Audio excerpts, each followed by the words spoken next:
Isaiah chapter 61 verses 1 to 3, the mission of Messiah. മെശിഹായുടെ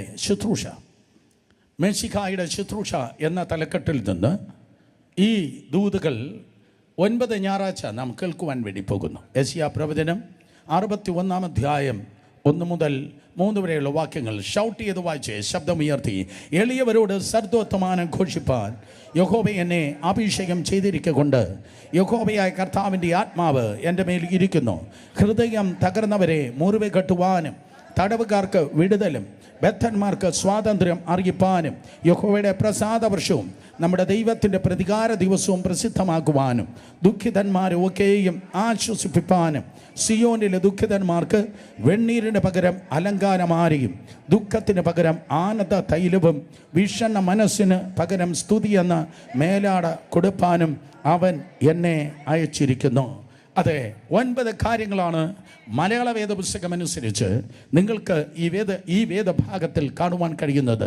ഇതിൻ്റെ general തലക്കെട്ടിതാണ്, അല്ലെങ്കിൽ ഈ സബ്ജക്റ്റിൻ്റെ പേര് ഇതാണ്: മെശിഹായുടെ ശുശ്രൂഷ, the mission of Messiah. So ഇന്ന് പകൽ നമ്മൾ കേൾക്കുന്നതായ ഈ ദൂതിന് അതിൻ്റെ 1-ാമത്തെ സ്തോത്രം ഭാഗമാണ്. അതെ, എളിയവരോട് സദ്വർത്താനം ഘോഷിപ്പാൻ യഹോവ എന്നെ അഭിഷേകം ചെയ്തിരിക്കൊണ്ട് യഹോവയുടെ യഹോവയായ കർത്താവിൻ്റെ ആത്മാവ് എൻ്റെ മേൽ ഇരിക്കുന്നു. സ്തോത്രം. നാം ഇന്ന് പകൽ കേൾക്കുന്ന ഈ ആദ്യ ഭാഗത്തിൻ്റെതായ തലക്കെട്ടതാണ് എളിയവർക്ക് സദ്വർത്തമാനം, അല്ലെങ്കിൽ ദരിദ്രന്മാർക്ക് സുവിശേഷം. ദരിദ്രന്മാർക്ക് സുവിശേഷം. ശബ്ദം ഉയർത്തി പറഞ്ഞേ, ആർക്കാണ് സുവിശേഷം? ദരിദ്രന്മാർക്ക് സുവിശേഷം. സ്തോത്രം. യേശു കർത്താവിൻ്റെ ജനനത്തിന് 7000 വർഷങ്ങൾക്ക് മുമ്പ്, സ്തോത്രം, അതെ, യെശയ്യാവ് മെശിഹായെക്കുറിച്ച്, അല്ലെങ്കിൽ യേശുവിൻ്റെ ശുശ്രൂഷയെക്കുറിച്ച് പ്രവചിക്കുകയുണ്ടായി. സാധാരണ നിലയിൽ പ്രവാചകന്മാരെക്കുറിച്ച് പറയുന്നതിനേക്കാൾ വ്യത്യസ്തമായ കാര്യാദികളാണ് യെശയ്യാവിനെക്കുറിച്ച് നമുക്ക് കാണുവാൻ തക്കോണം കഴിയുന്നത്. മിക്കവാറും വേദപുസ്തക പണ്ഡിതന്മാർ ഇങ്ങനെയാണ് യെശയ്യാവിനെ പറയുന്നത്, which is the 5th gospel, 5-ാം സുവിശേഷമാണ്. നമുക്കറിയാം മത്തായി, മർക്കോസ്, ലൂക്കോസ്, യോഹന്നാൻ, ഈ 4 സുവിശേഷങ്ങൾ പുതിയ നിയമത്തിലുണ്ട്. 4 തൂണുകൾ പോലെ, സ്തോത്രം, 4 സുവിശേഷങ്ങൾ പുതിയ നിയമത്തിലുണ്ട്. 5-ാമത് ഒരു സുവിശേഷമുണ്ടെങ്കിൽ അത് പുതിയ നിയമത്തിലല്ല, 5-ാമത്തെ സുവിശേഷം പഴയ നിയമത്തിലാണ്. കാരണം യേശുവിൻ്റെ ജനനം, യേശുവിൻ്റെ വളർച്ച, യേശുവിൻ്റെ ആഹാരം, യേശുവിൻ്റെ അഭിഷേകം, യേശുവിൻ്റെ ജീവിതം, യേശുവിൻ്റെ ശുശ്രൂഷ തീർന്നില്ല. യേശുവിൻ്റെ മരണം, അടക്കം, പുനരുത്ഥാനം, യേശുവിൻ്റെ മടങ്ങിവരവ്, സഹസ്രാബ്ദ വാഴ്ച എന്നിങ്ങനെ ആൽഫ മുതൽ ഒമേഗ വരെ മത്തായി, മർക്കോസ്, ലൂക്കോസ്, യോഹന്നാൻ പറഞ്ഞിരിക്കുന്ന അതേ രീതിയിൽ തന്നെ ദീർഘദർശിയായ പ്രവാചകനാകുന്ന യെശയ്യാവ് യേശുവിൻ്റെ ജനനത്തിന് 700 വർഷങ്ങൾക്ക് മുമ്പ് വളരെ കൃത്യമായി പ്രവചിക്കുകയുണ്ടായി. ഇന്നും പ്രവചനത്തിൻ്റെ ആത്മാവ് നിങ്ങൾക്കുണ്ടെങ്കിൽ മഴ പെയ്യാനോ പെയ്യാതിരിക്കാനോ സാധ്യതയുണ്ട് എന്നല്ല നിങ്ങൾ പറയുന്നത്, കൃത്യമായ ആലോചന നിങ്ങൾ വിളിച്ചു പറയും. കാരണം 2 പത്രോസിൻ്റെ ലേഖനം 1-ാം അധ്യായം 20-21 വാക്യങ്ങൾ പറയുന്നു, പ്രവചനം ഏതോ ഊഹാഭോഗമല്ല, പകരം പരിശുദ്ധാത്മാവിൻ്റെ നിയോഗത്താൽ സംസാരിക്കുന്നത് അത്രേ പ്രവചനം. അർത്ഥം, നാളെ പട്ടണത്തിൻ്റെ ഷേപ്പ് എന്തെന്ന് ഇന്നേ നിങ്ങൾക്ക് പട്ടണത്തോട് പ്രവചിപ്പാൻ കഴിയും. നാളെ എൻ്റെ മന്ത്രിസഭ ഏത് രീതിയിലായിരിക്കുമെന്ന് ഇന്നേ നിങ്ങൾക്ക് പ്രവചിപ്പാൻ കഴിയും. അടുത്ത മുഖ്യമന്ത്രി ആരെന്ന് നിങ്ങൾക്ക് ഇന്നേ അതേ ദൈവത്തിൽ നിന്ന് പ്രാപിപ്പാൻ കഴിയും. അടുത്ത ഏത് ലീഡിംഗ് പാർട്ടികളാണ് അതേ അധികാരത്തിൽ വരുന്നതെന്ന് നിങ്ങൾക്ക് പറയാൻ കഴിയും. അതേ, അടുത്ത നാളുകൾ ഈ രാജ്യത്തിൽ എങ്ങനെയായിരിക്കുമെന്ന്, ഈ രാജ്യം എങ്ങനെയായിരിക്കുമെന്ന് ഒരു ഡാനിയലിൻ്റെ ശബ്ദത്തിൽ, ഒരു യോസെഫിൻ്റെ നിയോഗത്തിൽ നിങ്ങൾക്ക് എഴുന്നേറ്റ് നിന്ന് പ്രവചിപ്പാൻ തക്കോണം കഴിയും. എൻ്റെ ആഗ്രഹം ഇതാണ്: സഭ സൺഡേ വിശ്വാസികളെയല്ല, കാലഘട്ടത്തിൻ്റെ ശബ്ദമായി യോസെഫുമാർ, കാലഘട്ടത്തിൻ്റെ ശബ്ദമായി ഡാനിയൽമാർ, കാലഘട്ടത്തിൻ്റെ ശബ്ദമായി ദെബോറമാർ എഴുന്നേൽക്കട്ടെ. ഓ കമോൺ, വിശ്വസിക്കുന്നവർ ശബ്ദമുയർത്തി ദൈവത്തെ സ്തുതിച്ച് ഹല്ലേലൂയ. സ്തോത്രം. പ്രവാചകൻ ജീവിക്കുന്നത്, അവൻ്റെ ശരീരം ജീവിക്കുന്നത് ഇന്നാണെങ്കിലും അവൻ്റെ ശബ്ദം നാളത്തേതാണ്. ഒരിക്കൽ കൂടെ, പ്രവാചകൻ ജീവിക്കുന്നത് ഇന്നാണെങ്കിലും അവൻ്റെ ശരീരം ഇന്നാണെങ്കിലും അവൻ്റെ ശബ്ദം നാളെയാണ്. വർത്തമാനത്തിൽ ജീവിച്ച് ഭാവിയെ ഷേപ്പ് ചെയ്ത് പറയുന്നവനാണ് പ്രവാചകൻ. ഒരിക്കൽ കൂടെ, വർത്തമാനത്തിൽ ജീവിച്ച് ഭാവിയെ ഷേപ്പ് ചെയ്ത് പറയുന്നവനാണ് പ്രവാചകൻ. യേശുവിൻ നാമത്തിൽ സ്തോത്രം. അങ്ങനെ ദൈവകൃപയാൽ മെശിഹായുടെ ജീവിതത്തെക്കുറിച്ച് കൃത്യമായി 700 years ബാക്ക്, ഇന്നേക്ക് 2700 വർഷങ്ങൾക്ക് മുമ്പ് മെശിഹായെക്കുറിച്ച് യെശയ്യാവ് പ്രവചിക്കുകയുണ്ടായി. എന്തുകൊണ്ടാണ് യെശയ്യാവിനെ 5th Gospel, 5ാം സുവിശേഷം എന്ന് പറയുന്നത്? യെശയ്യാ പ്രവചനം 9ാം അധ്യായം നിങ്ങൾ വായിക്കുമ്പോൾ the character of the Xavier, അതേ മെശിഹായുടെ അല്ലെങ്കിൽ യേശുവിൻ്റെ സ്വഭാവത്തെക്കുറിച്ച് സ്തോത്രം യെശയ്യാവ് പ്രവചിക്കുകയുണ്ടായി. യെശയ്യാ പ്രവചനം 9ാം അധ്യായം, അവൻ അത്ഭുത മന്ത്രിയാണ്, വീരനാം ദൈവമാണ്, നിത്യപിതാവാണ്, സമാധാന പ്രഭുവാണ്. അതേ യേശു കർത്താവിൻ്റെ സ്വഭാവത്തെക്കുറിച്ച് 9ാം അധ്യായത്തിൽ അവൻ പ്രവചിക്കുകയുണ്ടായി. യെശയ്യാ പ്രവചനം 11ാം അധ്യായത്തിലേക്ക് കടന്നു വരുമ്പോൾ സ്തോത്രം മെശിഹായുടെ ആത്മ നിറവിലുള്ള ജീവിതത്തെക്കുറിച്ച് പറയുകയുണ്ടായി. ആത്മ നിറവിലുള്ള ജീവിതത്തെക്കുറിച്ച് ഞാൻ വ്യക്തമാക്കട്ടെ, ആത്മ നിറവിലുള്ള ജീവിതം ജയജീവിതമാണ്. ആത്മനിറവിൻ്റെ ജീവിതം ജയജീവിതമാണ്. ജീവിതത്തിൽ തോൽക്കാൻ ആഗ്രഹമില്ലെന്ന് പറയുന്നവർ, ജയിക്കണമെന്ന് ആഗ്രഹമുള്ളവർ കരങ്ങൾ ഉയർത്തിയാട്ടെ. ആത്മാവിൽ നടന്നാട്ടെ, ആത്മാവിൽ ജീവിച്ചാട്ടെ. നിങ്ങളെ തോൽപ്പിക്കാൻ ആർക്കും കഴിയത്തില്ല. അതുകൊണ്ട് ചാപ്റ്റർ 11, അതേ 11ാം അധ്യായം, യേശു കർത്താവിൻ്റെ ജയജീവിതത്തെക്കുറിച്ച്, the triumph of a saviour, അതേ യേശു കർത്താവിൻ്റെ ജയത്തെക്കുറിച്ച് 11ാം അധ്യായം പറയുന്നു. യെശയ്യാ പ്രവചനം 53ാം അധ്യായം, the passion of saviour, Yesu കർത്താവിൻ്റെ പീഡാനുഭവങ്ങളെ കുറിച്ച് പറയുന്നു. യെശയ്യാ പ്രവചനം 53ാം അധ്യായം, the passion of the saviour, Yesu കർത്താവിൻ്റെ പീഡയെക്കുറിച്ച് പറയുന്നു. നാം ഈ ദിവസങ്ങളിൽ ചിന്തിക്കുന്ന, ഈ ആഴ്ചകളിൽ ധ്യാനിക്കുന്നത് സ്തോത്രം ചാപ്റ്റർ 61, 61ാം അധ്യായത്തിൽ മെശിഹായുടെ മിഷനെക്കുറിച്ച്, മെശിഹായുടെ ശുശ്രൂഷയെക്കുറിച്ച് നമ്മൾ ചിന്തിക്കുന്നു. തുടർന്നുള്ള ഇന്ന് മുതൽ 9 ആഴ്ചകളിൽ കർത്താവിൻ്റെ ശുശ്രൂഷയെക്കുറിച്ച് ധ്യാനിക്കുമ്പോൾ പരിശുദ്ധാത്മാവ് ഈ അന്തരീക്ഷത്തിൽ ചെയ്യുന്നത്, ദൈവം നിങ്ങളെ നിയോഗിക്കുന്ന ശുശ്രൂഷയ്ക്ക് വേണ്ടി പുതിയ ഫ്ലേവറുകൾ നിങ്ങളിലേക്ക് അവൻ പകർന്നുകൊണ്ടിരിക്കും. ഉൽപ്പത്തി പുസ്തകത്തിൽ യാക്കോബിൻ്റെ കൊച്ചുമകനാകുന്ന യോസഫിന്, യാക്കോബിൻ്റെ കൊച്ചുമകനാകുന്ന യാക്കോബിന് ദൈവം നൽകിയ ഒരു മകനുണ്ടായിരുന്നു. അവനൊരു സിംഗിൾ കളർ കോട്ടല്ല ഉള്ളത്, ധാരാളം കേട്ടിട്ടുണ്ട്. എക്കോട്ടോ മെനി കളേഴ്സ്, പല നിറത്തിലുള്ളതായ അങ്കിയുള്ളവനായി യോസഫ് നടന്നതുപോലെ നിങ്ങളുടെ ശുശ്രൂഷയുടെ അങ്കിയിൽ, ഞാൻ ആവർത്തിക്കുന്നു, നിങ്ങളുടെ ശുശ്രൂഷയുടെ അങ്കിയിൽ പുതിയ നിറങ്ങൾ ആത്മമണ്ഡലത്തിൽ നിന്ന് ദൈവം പകരുന്ന 9 ആഴ്ചകളായിരിക്കും ഇത്. നിങ്ങളുടെ ഉള്ളിൽ നിങ്ങളുടെ ശുശ്രൂഷയ്ക്ക് വേണ്ടി ദൈവം പകരുന്നതായ സ്തോത്രം 9 ഇമ്പാർട്ടേഷൻ അല്ലെങ്കിൽ 9 വിധത്തിലുള്ള പകർച്ചകൾ കർത്താവ് പകരുവാൻ വേണ്ടി പോകുന്നു. ശക്തിയുള്ളവർ, ശബ്ദമുള്ളവർ ശക്തിയോടെ ഹല്ലേലൂയ പറഞ്ഞാട്ടെ. 9 കാര്യങ്ങൾ അതേ നിങ്ങളുടെ ശുശ്രൂഷയ്ക്ക് ദൈവം പകരുവാൻ ആഗ്രഹിക്കുന്നു. 7 എന്ന് പറയുന്നത് പെർഫെക്ഷൻ ആണ്, അല്ലെങ്കിൽ ഹോളി സ്പിരിറ്റ് ആണ്. സംഖ്യ 7 എന്ന് പറയുന്നത് പൂർണ്ണതയാണ്. 8 എന്ന് പറയുന്നത് ന്യൂ ബിഗിനിങ് ആണ്, പുതിയ ആരംഭമാണ്.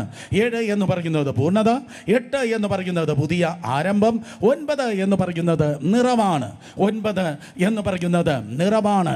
യേശുവുള്ള നിങ്ങൾ ഒരിക്കലും ഒഴിഞ്ഞവരല്ല, പകരം നിറഞ്ഞവരാണ്.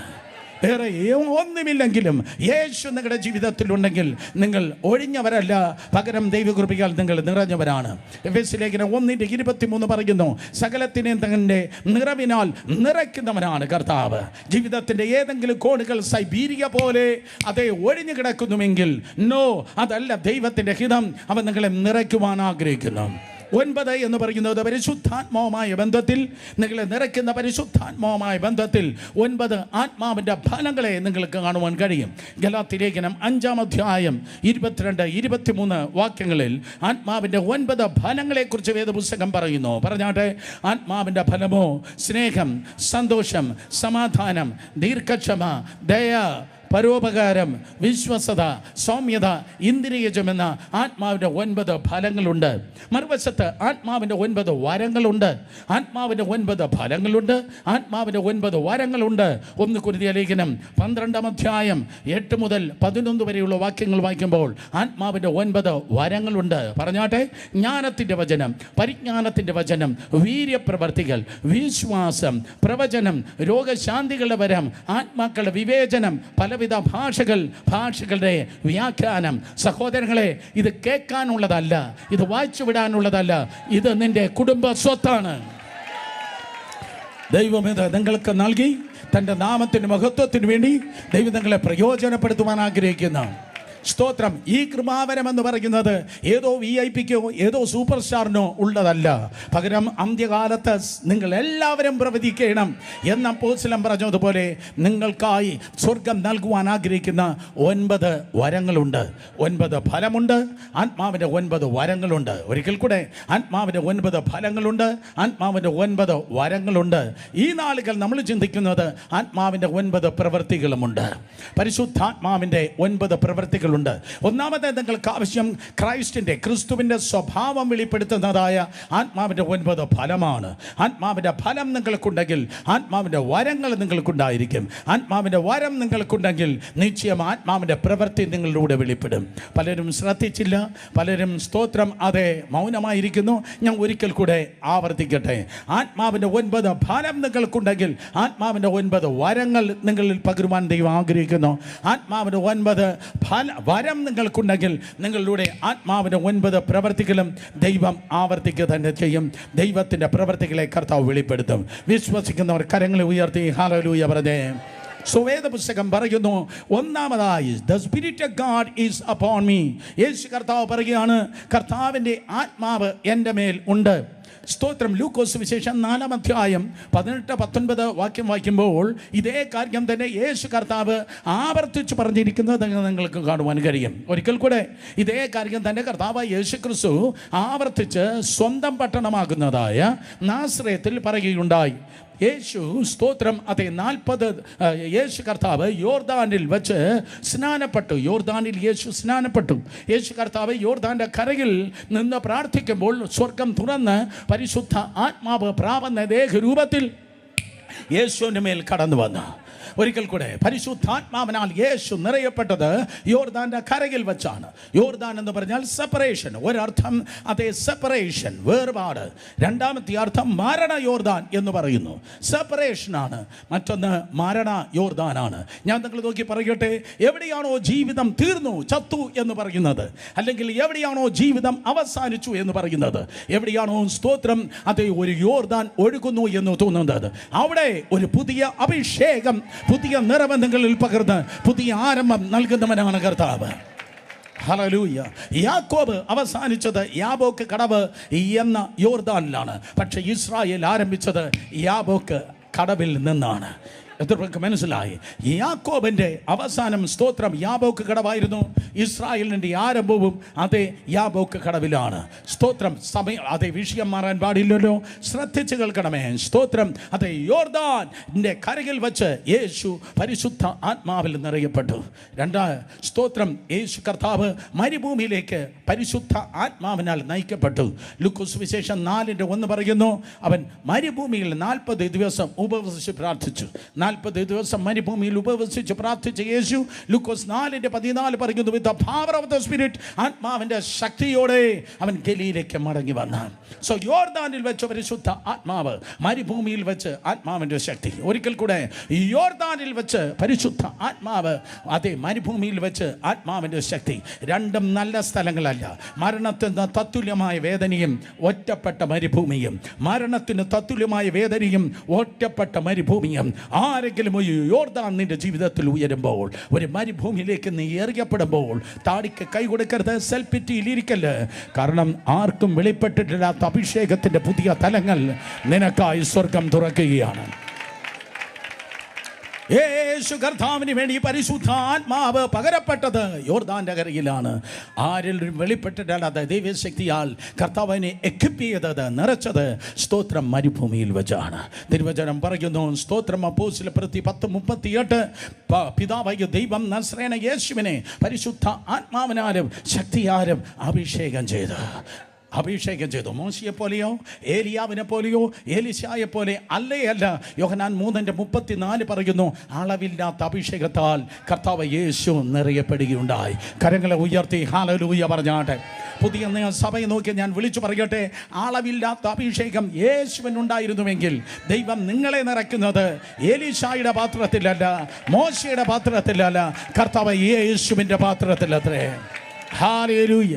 വേദപുസ്തകം പറയുന്നു, സ്തോത്രം, യോർദാനിൽ നിന്ന് സ്നാനപ്പെട്ടു, മരുഭൂമിയിൽ നിന്ന് ദൈവത്തിൻ്റെ ശക്തിയാൽ നിറയപ്പെട്ട് സ്വന്തം പട്ടണമാകുന്ന നസ്രയത്തിലേക്ക് യേശു കർത്താവ് കടന്നു വന്ന് എഴുന്നേറ്റ് നിന്നു. എല്ലാ ശനിയാഴ്ചകളിലും, ശനിയാഴ്ചയാണല്ലോ അവർ ആരാധിക്കുന്നത്, യഹൂദൻ്റെ ആരാധന, ആ സിനഗോഗിൽ, ആ പള്ളിയിൽ എല്ലാ ശനിയാഴ്ചകളിലും അവർക്ക് വായിക്കാൻ ഒരു പ്രത്യേക ഭാഗമുണ്ട്. എന്നാൽ ദൈവത്തിനറിയാം എന്നാണ്, ഏത് നേരത്താണ് ഓരോ കാര്യം ചെയ്യേണ്ടത്. സ്തോത്രം, ദൈവത്തിൻ്റെ ഡയറി നേരത്തെ എഴുതിയതാണ്, അത് മാറ്റുവാൻ ആർക്കും കഴിയത്തില്ല. അന്ന് ആ ദിവസം വായിക്കുന്നത് യെശയ്യാ പ്രവചനം 61 അധ്യായമാണ്. അത് ചുരുളുകളിലായിട്ടാണ് സൂക്ഷിച്ചത്. 66 അധ്യായം സ്തോത്രം യെശയ്യാ പ്രവചനത്തിലുണ്ട്. ചിന്തിച്ചാട്ടെ, 66 അധ്യായം ഒരുമിച്ച് ചുമന്നു കൊണ്ടുപോകാൻ കഴിയാത്തത് കൊണ്ട് 3 ഭാഗങ്ങളായിട്ടാണ് അതിനെ സെപ്പറേറ്റ് ചെയ്തിരിക്കുന്നത്. സ്തോത്രം, 3 ചുരുളുകളായിട്ടാണ് അത് യെശയ്യാ പ്രവചനം കയ്യെഴുത്ത് പ്രതികളായി സൂക്ഷിക്കുന്നത്. എൻ്റെ 3ാമത്തെ ഭാഗം അത് സൂക്ഷിപ്പുകാരൻ യേശു കർത്താവിൻ്റെ കയ്യിൽ കൊടുത്തു. എല്ലാവരും നോക്കിയിരിക്കെ കർത്താവായ യേശു ക്രിസ്തു അന്ന് വായിപ്പാനുള്ള യെശയ്യാ പ്രവചനം 61 അധ്യായം നിവർത്തി. ഞാൻ വളരെ ശക്തമായി പറയട്ടെ, എൻ്റെ കർത്താവിന് എഴുതാനും അറിയാം, വായിക്കാനും അറിയാം. എൻ്റെ കർത്താവിന് എഴുതാനും അറിയാം, വായിക്കാനും അറിയാം. എൻ്റെ യേശു വിവരമില്ലാത്തവനല്ല, നല്ല വിവരമുള്ള സർവജ്ഞാനിയാണ്. തിരുവചനം പറയുന്നു, ആ സ്ത്രീയെ സ്തോത്രം കല്ലെറുവാൻ വേണ്ടി കാത്തിരുന്നപ്പോൾ അവൻ കുനിഞ്ഞിരുന്ന് എഴുതി. ഇപ്പോഴത്തെ പള്ളിയിൽ വെച്ച് പബ്ലിക്കലി അവൻ വായിക്കുകയാണ്. യെശയ്യാ പ്രവചനം 61 അധ്യായം യേശു കർത്താവ് സ്തോത്രം വായിച്ചു. The spirit of God is upon me. ദൈവത്തിൻ്റെ ആത്മാവ് എൻ്റെ മേലുണ്ട്. ശബ്ദം ഉയർത്തി പറഞ്ഞാട്ടെ, എന്തുണ്ട്? ദൈവത്തിൻ്റെ ആത്മാവ് എൻ്റെ മേൽ ഉണ്ട്. ദൈവത്തിൻ്റെ ആത്മാവ് നിങ്ങളുടെ മേൽ ഉണ്ടെങ്കിൽ നിങ്ങൾ ബഹളമുണ്ടാക്കുമെന്നോ കൈയടിക്കുമെന്നോ അന്യഭാഷ പറയുമെന്നോ അല്ല വേദപുസ്തകം പറയുന്നത്. ദൈവത്തിൻ്റെ ആത്മാവ് നിങ്ങൾക്ക് ഉണ്ട് എങ്കിൽ ദരിദ്രരോട് നിങ്ങൾ സുവിശേഷം പറയും. ദരിദ്രരോട് നിങ്ങൾ സുവിശേഷം പറയും. ദൈവത്തിൻ്റെ പരിശുദ്ധാത്മാവ് ദൈവം നിങ്ങൾക്ക് നൽകിയിരിക്കുന്നത് ഞായറാഴ്ച എനിക്കും അന്യഭാഷയുണ്ടെന്ന് അടുത്തിരിക്കുന്നവരെ കാണിക്കുവാനല്ല. ദൈവത്തിൻ്റെ പരിശുദ്ധാത്മാവ് നിങ്ങൾക്ക് നൽകിയിരിക്കുന്നത് അതേ ഏതോ തുരുമ്പ് പിടിച്ച പഴയ അന്യഭാഷ തന്നെ വീണ്ടും വീണ്ടും പറഞ്ഞ് ഇരിപ്പാനല്ല. ദൈവത്തിൻ്റെ പരിശുദ്ധാത്മാവ് നിങ്ങൾക്ക് ദൈവം നൽകിയിരിക്കുന്നത് ക്രിസ്തുവിൻ്റെ സാക്ഷികളാകുവാൻ വേണ്ടിയാണ്. അപ്പോസ്തല പ്രവൃത്തി 1 അധ്യായം 8 വാക്യം വായിക്കുമ്പോൾ വേദപുസ്തകം പറയുന്നു, യു ഷാൽ റിസീവ് പവർ. നിങ്ങൾ ശക്തി ലഭിച്ച ശേഷം യെരൂശലേമിലും യഹൂദിയയിലും ശമരിയയിലും ഭൂമിയുടെ അറ്റത്തോളം എൻ്റെ സാക്ഷികളാകും. യേശു കർത്താവിൻ്റെ സാക്ഷികളാകാൻ പരിശുദ്ധ ആത്മാവിനാൽ ദൈവം നിങ്ങളെ നിറച്ചിരിക്കുന്നു. ദരിദ്രരോട് സുവിശേഷം അറിയിപ്പാൻ ദൈവത്തിൻ്റെ ആത്മാവ് എൻ്റെ മേലുണ്ട്.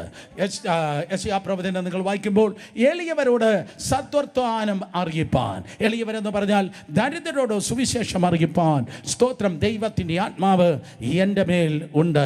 വിശ്വസിക്കുന്നവർ കരങ്ങൾ ഉയർത്തി ഹല്ലേലൂയ പറ. സ്തോത്രം. സുവിശേഷം കർത്താവ് യേശു ക്രിസ്തു കഴിഞ്ഞാൽ ഒരു ഏറ്റവും അഗ്രഗണ്യനായി ഏറ്റവും ശക്തനായി സുവിശേഷം അറിയിച്ച പുതിയ നിയമത്തിലെ ഒരു വ്യക്തിയായിരുന്നു വിശുദ്ധ പൗലോസ്ലീഹ. പൗലോസ് അപ്പോസ്തലൻ സുവിശേഷത്തിന് വേണ്ടി ഒരു കൊടുങ്കാറ്റ് പോലെ, ഒരു ലാവാ പ്രവാഹം പോലെ ആർക്കും തടുക്കുവാൻ കഴിയാതെ ദൈവകൃപയാൽ നിന്നവനാണ്. സ്തോത്രം. ഒരിക്കൽ കൂടെ ഒരു കൊടുങ്കാറ്റ് പോലെ, ഒരു ലാവാ പ്രവാഹം പോലെ സുവിശേഷത്തിന് വേണ്ടി നിന്നവനായിരുന്നു പൗലോസ് അപ്പോസ്തലൻ. കമോൺ, ആഗ്രഹമുള്ള ആരെങ്കിലും ഉണ്ടെങ്കിൽ ആമേൻ പറയുമായിരുന്നു. റോമാലേഖനം 1 അധ്യായം 14, 15, 16 വാക്യങ്ങൾ വായിക്കുമ്പോൾ പൗലോസിനോട് ചോദിക്കുക, പൗലോസേ അങ്ങയുടെ രഹസ്യം എന്താണ്? ഒരു റോക്കറ്റ് കുതിക്കുന്നത് പോലെ ഏത് സ്ഥാനവും സുവിശേഷവുമായി നിൽക്കുന്ന അങ്ങയുടെ രഹസ്യം എന്താണ്? താൻ പറയും, I am ready for the gospel. ഞാൻ സുവിശേഷത്തിന് വേണ്ടി ഒരുങ്ങിയിരിക്കുന്നു.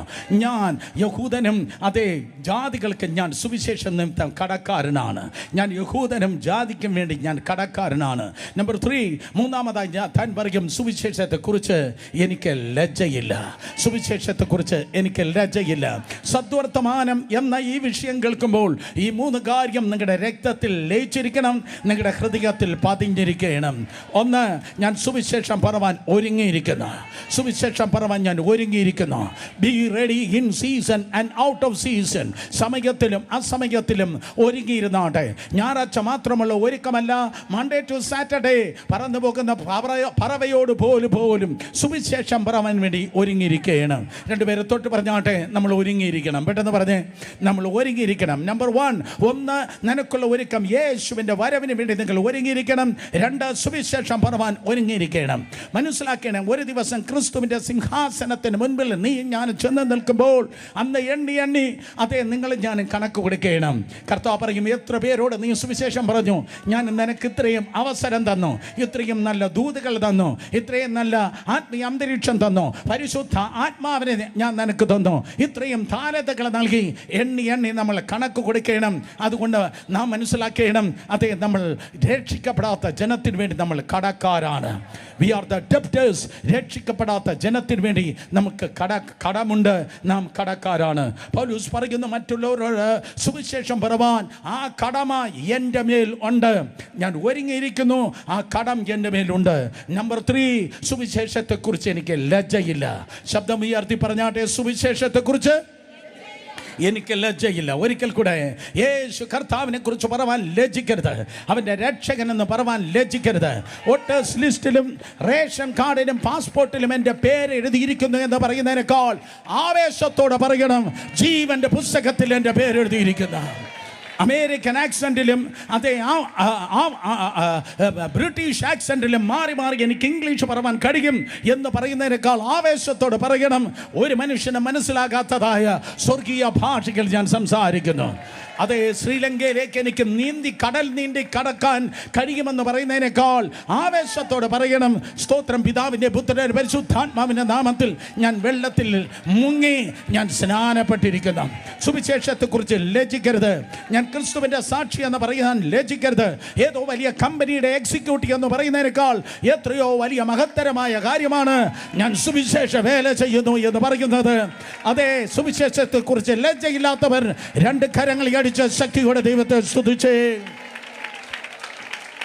Hallelujah, hallelujah. നിങ്ങളുടെ ശ്വാസം സുവിശേഷമാകട്ടെ, നിങ്ങളുടെ ചിന്ത സുവിശേഷമാകട്ടെ, നിങ്ങളുടെ ലക്ഷ്യം സുവിശേഷ വേലയാകട്ടെ. സുവിശേഷത്തിന് വേണ്ടി നിങ്ങൾ നിൽക്കുന്നെങ്കിൽ സ്തോത്രം, നിങ്ങളെ മാനിക്കുന്ന ഒരു കർത്താവുണ്ട്. നിങ്ങൾ നിൽക്കേണ്ടത് ഏതെങ്കിലും ദൈവദാസിന് വേണ്ടിയല്ല, നിങ്ങൾ നിൽക്കേണ്ടത് ഏതെങ്കിലും അതേ സംഘടനയ്ക്ക് വേണ്ടിയല്ല, നിങ്ങൾ നിൽക്കേണ്ടത് സുവിശേഷത്തിന് വേണ്ടിയാണ്. എന്തിനു വേണ്ടിയാണ്? ഓരോ ദിവസം ദൈവം നമുക്ക് ആയുസ് നീട്ടിത്തരുന്നത് കർത്താവിൻ്റെ കൃപയാൽ. ആരോ നിന്റെ ശബ്ദത്തിൽ സുവിശേഷം കേൾക്കാൻ വേണ്ടിയാണ്. ഓ ഹല്ലേലൂയ. ഒരിക്കൽ കൂടെ എന്തുകൊണ്ടാണ് ദൈവം നിനക്ക് ആയുസ് ദീർഘമാക്കി തരുന്നത്? നിന്റെ ശബ്ദത്തിൽ യേശു കർത്താവിനെ കുറിച്ച് ആരൊക്കെ സുവിശേഷം കേൾക്കാൻ വേണ്ടിയാണ്. In Jesus' name. So ദരിദ്രന്മാരോട് സുവിശേഷം അറിയിക്കണം. പൗലോസേ പറഞ്ഞേ, അങ്ങ് പ്രസംഗിക്കുന്ന ഈ സുവിശേഷം എന്താണ്? അങ്ങ് പറയുന്നതായ സുവിശേഷം എന്താണ്? നദിക്കരയിൽ പൗലോസേ അങ്ങ് സുവിശേഷം പറഞ്ഞു. കാരാഗ്രഹത്തിൽ അങ്ങ് സുവിശേഷം പറഞ്ഞു. ആടിച്ച് മുറിവേൽപ്പിച്ച് വസ്ത്രമെല്ലാം മാറി നഗ്നരായി കിടക്കുമ്പോഴും കയ്യും കാലും ചങ്ങലയിലായിരുന്നപ്പോൾ അങ്ങയുടെ നാവിൽ സുവിശേഷം ഉണ്ടായിരുന്നു പൗലോസേ. അപ്പോൾ നദിക്കരയിൽ സുവിശേഷമാണ്. അതേ, കാരാഗ്രഹത്തിൽ സുവിശേഷമാണ്. ചെറിയ കൂട്ടത്തിൽ സുവിശേഷമാണ്. ഓ, റോമൻ കൊളീസിയത്തിൽ അതേ അങ്ങ് എഴുന്നേറ്റ് നിന്ന് സുവിശേഷം പറഞ്ഞു. തീർന്നില്ല. ദൂതൻ വന്ന് കള്ളം പറയത്തില്ലല്ലോ. കള്ളം പറയാത്ത ദൈവത്തിൻ്റെ ദൂതൻ വന്നിട്ട് പറഞ്ഞു, നീ യെരൂശലേമിൽ നിന്നതുപോലെ കൈസറുടെ മുൻപിൽ നിൽക്കേണ്ടതാകുന്നു. കൊട്ടാരത്തിലും സുവിശേഷമാണ്. നദിക്കരയിൽ സുവിശേഷം, ജയിലിൽ സുവിശേഷം, റോമൻ കൊളീസിയത്തിൽ സുവിശേഷം, അതേ കൊട്ടാരത്തിലും സുവിശേഷം. പറ, നീ പറയുന്ന സുവിശേഷം എന്താണ്? അങ്ങയുടെ സുവിശേഷം എന്താണ്? അങ്ങയുടെ സുവിശേഷം എന്താണെന്ന് ചോദിച്ചാൽ, തൻ്റെ സ്തോത്രം ആത്മീയ മകനാകുന്നതായ തീമോത്തിയോസിനെ നോക്കി പൗലോസ് പറഞ്ഞു. 2 തീമോത്തിയോസ് 2-ാം അധ്യായം 8-9 വാക്യങ്ങൾ. What is my gospel? ശ്രദ്ധിച്ചു കേൾക്ക്. 2 തീമോത്തിയോസിൻ്റെ ലേഖനം 2-ാം അധ്യായം 8-9 വാക്യങ്ങൾ. ദാവീദിന്റെ സന്തതിയായി ജനിച്ച് മരിച്ചിട്ട് ഉയർത്തെഴുന്നേറ്റിരിക്കുന്ന യേശു ക്രിസ്തുവിനെ ഓർത്തുകൊള്ളുക. 9-ാം വാക്യം, അതാകുന്നു എൻ്റെ സുവിശേഷം. അത് അറിയിക്കുന്നതിൽ ഞാൻ ദുഷ്പ്രവൃത്തിക്കാരൻ എന്നതുപോലെ ചങ്ങല ധരിച്ച് കഷ്ടം സഹിക്കുന്നു. ദൈവ വചനത്തിനോ ഇന്ന് പകലും ബന്ധനമില്ല. ഹല്ലേലൂയ. സ്തോത്രം. 8-ാം വാക്യം, ദാവീദിന്റെ സന്തതിയായി ജനിച്ച് മരിച്ചിട്ട് ഉയർത്തെഴുന്നേറ്റിരിക്കുന്ന യേശു ക്രിസ്തുവിനെ ഓർത്തുകൊള്ളുക, അതാകുന്നു എൻ്റെ സുവിശേഷം. നിങ്ങൾ സുവിശേഷം പറയുമ്പോൾ അബ്രഹാമിനെ കുറിച്ചല്ല, അതേ ഗോലിയാത്തിനെ കുറിച്ചല്ല, ദാവീദിന്റെ കല്ലിനെ കുറിച്ചല്ല, പഴയ നിയമത്തിലെ കഥയല്ല നിങ്ങൾ പറയേണ്ടത്. കഥ പറയാനല്ല ദൈവം നിങ്ങളെ വിളിച്ചിരിക്കുന്നത്. ഈ തലമുറയിലെ ഏറ്റവും വലിയ അതേ ആത്മീയ മൂല്യച്യുതിയാണ് പുൽപ്പിറ്റ് നിറയെ പഴയ നിയമത്തിന്റെ കഥകൾ കൊണ്ട് നിറഞ്ഞിരിക്കുമ്പോൾ യേശുവിനെ കുറിച്ച് മറ്റേത് കാര്യത്തെക്കാൾ, ഏത് നാമത്തെക്കാൾ യേശുവിനെ കുറിച്ച് ദൈവത്തിന്റെ സഭ കേൾക്കുമാറാകട്ടെ. ദാവീദിന്റെ സന്തതിയായി ജനിച്ച്, റിയലി ദാവീദിന്റെ സന്തതി, ശമൂവേലിന്റെ സന്തതി എന്ന് പറഞ്ഞെങ്കിൽ കുറച്ചുകൂടെ കൊള്ളായിരുന്നു. യോസഫിന്റെ സന്തതി ആയിരുന്നെങ്കിൽ നന്നായിരുന്നു. അതെ, ദാനിയേലിന്റെ സന്തതി ആയിരുന്നെങ്കിൽ ഗംഭീരമായിരുന്നു. പക്ഷെ ദാവീദിന്റെ സന്തതി എന്ന് പറഞ്ഞപ്പോൾ എനിക്കത്ര ഇഷ്ടപ്പെട്ടില്ല. പലർക്കും ഇഷ്ടപ്പെട്ടില്ലെന്നറിയാം. കാരണം ദാവീദ്, ഹി വാസ് ഇൻ പെർഫെക്റ്റ്. ദാവീദ് സ്തോത്രം പെർഫെക്റ്റായ മനുഷ്യനല്ല. ദൈവം പറഞ്ഞു തൻ്റെ ഹൃദയപ്രകാരമുള്ള മനുഷ്യൻ. ഞാനാണെങ്കിൽ പറയത്തില്ലായിരുന്നു. എന്നാൽ തിരുവചനം പറയുന്നു ദാവീദിന്റെ സന്തതിയായി യേശു കർത്താവ് സ്തോത്രം ജനിച്ച് വളർത്തപ്പെട്ടു. അവൻ പെർഫെക്റ്റ് അല്ല. ഞാൻ പറയട്ടെ, യേശു ഈ ലോകത്തിലേക്ക് വന്നത് പെർഫെക്റ്റ് ആയവരെ തേടിയല്ല. യേശു ഈ ലോകത്തിൽ വന്നത് പെർഫെക്റ്റ് ആയവരെ തേടിയല്ല. പെർഫെക്റ്റ് ആയവരെ മാത്രം ക്രൈസ്റ്റ് സെന്ററിൽ വന്നാൽ മതി എന്ന് പറഞ്ഞെങ്കിൽ ഈ കസേര മുഴുവൻ കാലിയായേനെ. ഹല്ലേലൂയ. നീ ഇംപെർഫെക്റ്റ് ആണോ? നൂറുകണക്കിന് പാപത്തിൽ നീ ബന്ധിക്കപ്പെട്ടിരിക്കുന്നു. ഏറ്റവും വലിയ പിന്മാറ്റക്കാരനാണോ? ഉടഞ്ഞവനാണോ? തകർന്നവനാണോ? നാട്ടുകാർക്കും വീട്ടുകാർക്കും വേണ്ടാത്തവനാണോ? അധ്വാനിക്കുന്നവരും ഭാരം ചുമക്കുന്നവരുമായുള്ളവരെ എല്ലാവരും എൻ്റെ അടുക്കൽ വരുവൻ, ഞാൻ നിങ്ങളെ ആശ്വസിപ്പിക്കും. ഇംപെർഫെക്റ്റ് ആയവരെ തേടി പെർഫെക്റ്റ് ആയ കർത്താവ് ഈ ലോകത്തിലേക്ക് കടന്നു വന്ന, ഇംപെർഫെക്റ്റ് ആയവരെ തേടി അപൂർണരെ തേടി സമ്പൂർണരായ കർത്താവ് ഈ ലോകത്തിലേക്ക് കടന്നു വന്നു. അവൻ സ്വർഗത്തെക്കാൾ ഉന്നതനാണ്. അവൻ പാപം ഇല്ലാത്തവനാണ്. അവൻ പാപം ഒഴികെ നമുക്ക് തുല്യമായി സകലത്തിൽ പരീക്ഷിക്കപ്പെട്ടവനാണ്. നിങ്ങൾ മിണ്ടാതിരുന്നാലും കോടാനുകോടി ദൈവത്തിൻ്റെ ദൂതന്മാർ മിണ്ടാതിരിക്കാതെ അതേ ദൂതന്മാർ ആർത്ത് സ്തുതിക്കുന്നു. സൈന്യങ്ങളുടെ ദൈവമായ യഹോവ അവൻ പരിശുദ്ധൻ, പരിശുദ്ധൻ, പരിശുദ്ധൻ. ദൈവം പെർഫെക്റ്റായ ദൈവം, പാപം ഇല്ലാത്തവനായ ദൈവം. സ്തോത്രം. ആ പാപമില്ലാത്തവനായ കർത്താവ് വേഷത്തിൽ മനുഷ്യനായി ഈ ലോകത്തിൽ കടന്നു വന്ന മത്തായി 20:28, മർക്കോസ് 10:45 മറ്റുള്ളവർക്ക് വേണ്ടി മരിക്കുവാൻ യേശു, ജീവനെ നൽകുവാൻ യേശു വന്ന. യേശു മതം സ്ഥാപിക്കാനല്ല വന്നത്, അത്ഭുതം ചെയ്ത് പേരെടുക്കുവാൻ വേണ്ടിയല്ല വന്നത്. കൂടെ കൂടെ നിങ്ങളിത് കേൾക്കണം. യേശു കർത്താവ് നിനക്ക് വേണ്ടി മരിക്കുവാൻ ഈ ലോകത്തിൽ കടന്നു വന്നു. വേറെ ആർക്കും നിങ്ങളെ രക്ഷിപ്പാൻ കഴിയത്തില്ല. വേറെ ആർക്കും രക്ഷിക്കാൻ കഴിയാത്തത് കൊണ്ട് യേശു ദൈവപുത്രൻ ഈ ലോകത്തിലേക്ക് കടന്നു വന്നു. ഒരു കത്തോലിക്ക പള്ളിക്ക് നിങ്ങളെ രക്ഷിപ്പാൻ കഴിയത്തില്ല. ഒരു CSIക്ക് നിങ്ങളെ രക്ഷിപ്പാൻ കഴിയത്തില്ല. ഒരു പെന്തിക്കോസ് ഗ്രൂപ്പിന് നിങ്ങളെ രക്ഷിപ്പാൻ കഴിയത്തില്ല. ഒരു പ്രവാചകന്, ഒരു പ്രാസംഗികന് നിങ്ങളെ രക്ഷിപ്പാൻ കഴിയത്തില്ല. ഒരു പാസ്റ്ററിന് നിങ്ങളെ രക്ഷിപ്പാൻ കഴിയത്തില്ല. മറ്റൊരുത്തിന് രക്ഷയില്ല. എന്നാൽ ഇന്ന് പകലും നീ രക്ഷിക്കപ്പെടുവാൻ ആകാശത്തിന് കീഴിൽ മനുഷ്യരുടെ ഇടയിൽ നൽകപ്പെട്ട ഏക നാമം നസ്രേനായ യേശുവിന്റെ നാമമത്രേ. വേദപുസ്തകം പറയുന്നു, those who call upon the name of the Lord they shall be saved. കർത്താവിൻ്റെ നാമം വിളിച്ചപേക്ഷിക്കുന്ന ഏവനും രക്ഷിക്കപ്പെടും. ഒരിക്കൽ കൂടെ, കർത്താവിൻ്റെ നാമം വിളിച്ചപേക്ഷിക്കുന്ന ഏവനും രക്ഷിക്കപ്പെടും. ഇന്ന് പകൽ രക്ഷിക്കപ്പെടാതിരിക്കുന്ന ആരൊക്കെയോ വന്നിട്ടുണ്ട്. ഈ സെക്കൻഡ് സർവീസിലും അതേ പാപത്തെക്കുറിച്ചും നീതിയെക്കുറിച്ചും ന്യായവിധിയെക്കുറിച്ചും ബോധ്യപ്പെടുത്തുന്ന, അതേ ബോധം വരുത്തുന്ന പരിശുദ്ധാത്മാവ് ചലിക്കുമ്പോൾ ഇന്ന് പകലും ഈ സർവീസിൽ ആരോ രക്ഷിക്കപ്പെടുവാൻ വേണ്ടി പോകുന്നു. നിന്റെ ഹൃദയത്തിന്റെ വാതിൽ ഒരാൾ തട്ടി വിളിക്കുകയാണ്. നിന്റെ ഹൃദയത്തിന്റെ വാതിൽ ഒരാൾ തട്ടി വിളിക്കുകയാണ്. വകുപ്പ് മന്ത്രിയല്ല വിളിക്കുന്നത്, വലിയ മതലാളിയല്ല വിളിക്കുന്നത്, രാജാതി രാജാവായ കർത്താതി കർത്താവായ യേശു നിന്റെ ഹൃദയത്തിന്റെ വാതിൽ തട്ടി വിളിക്കുന്നു. മകനെ, മകളെ, കൃപയാൽ ഞാൻ നിന്നെ രക്ഷിക്കട്ടെ.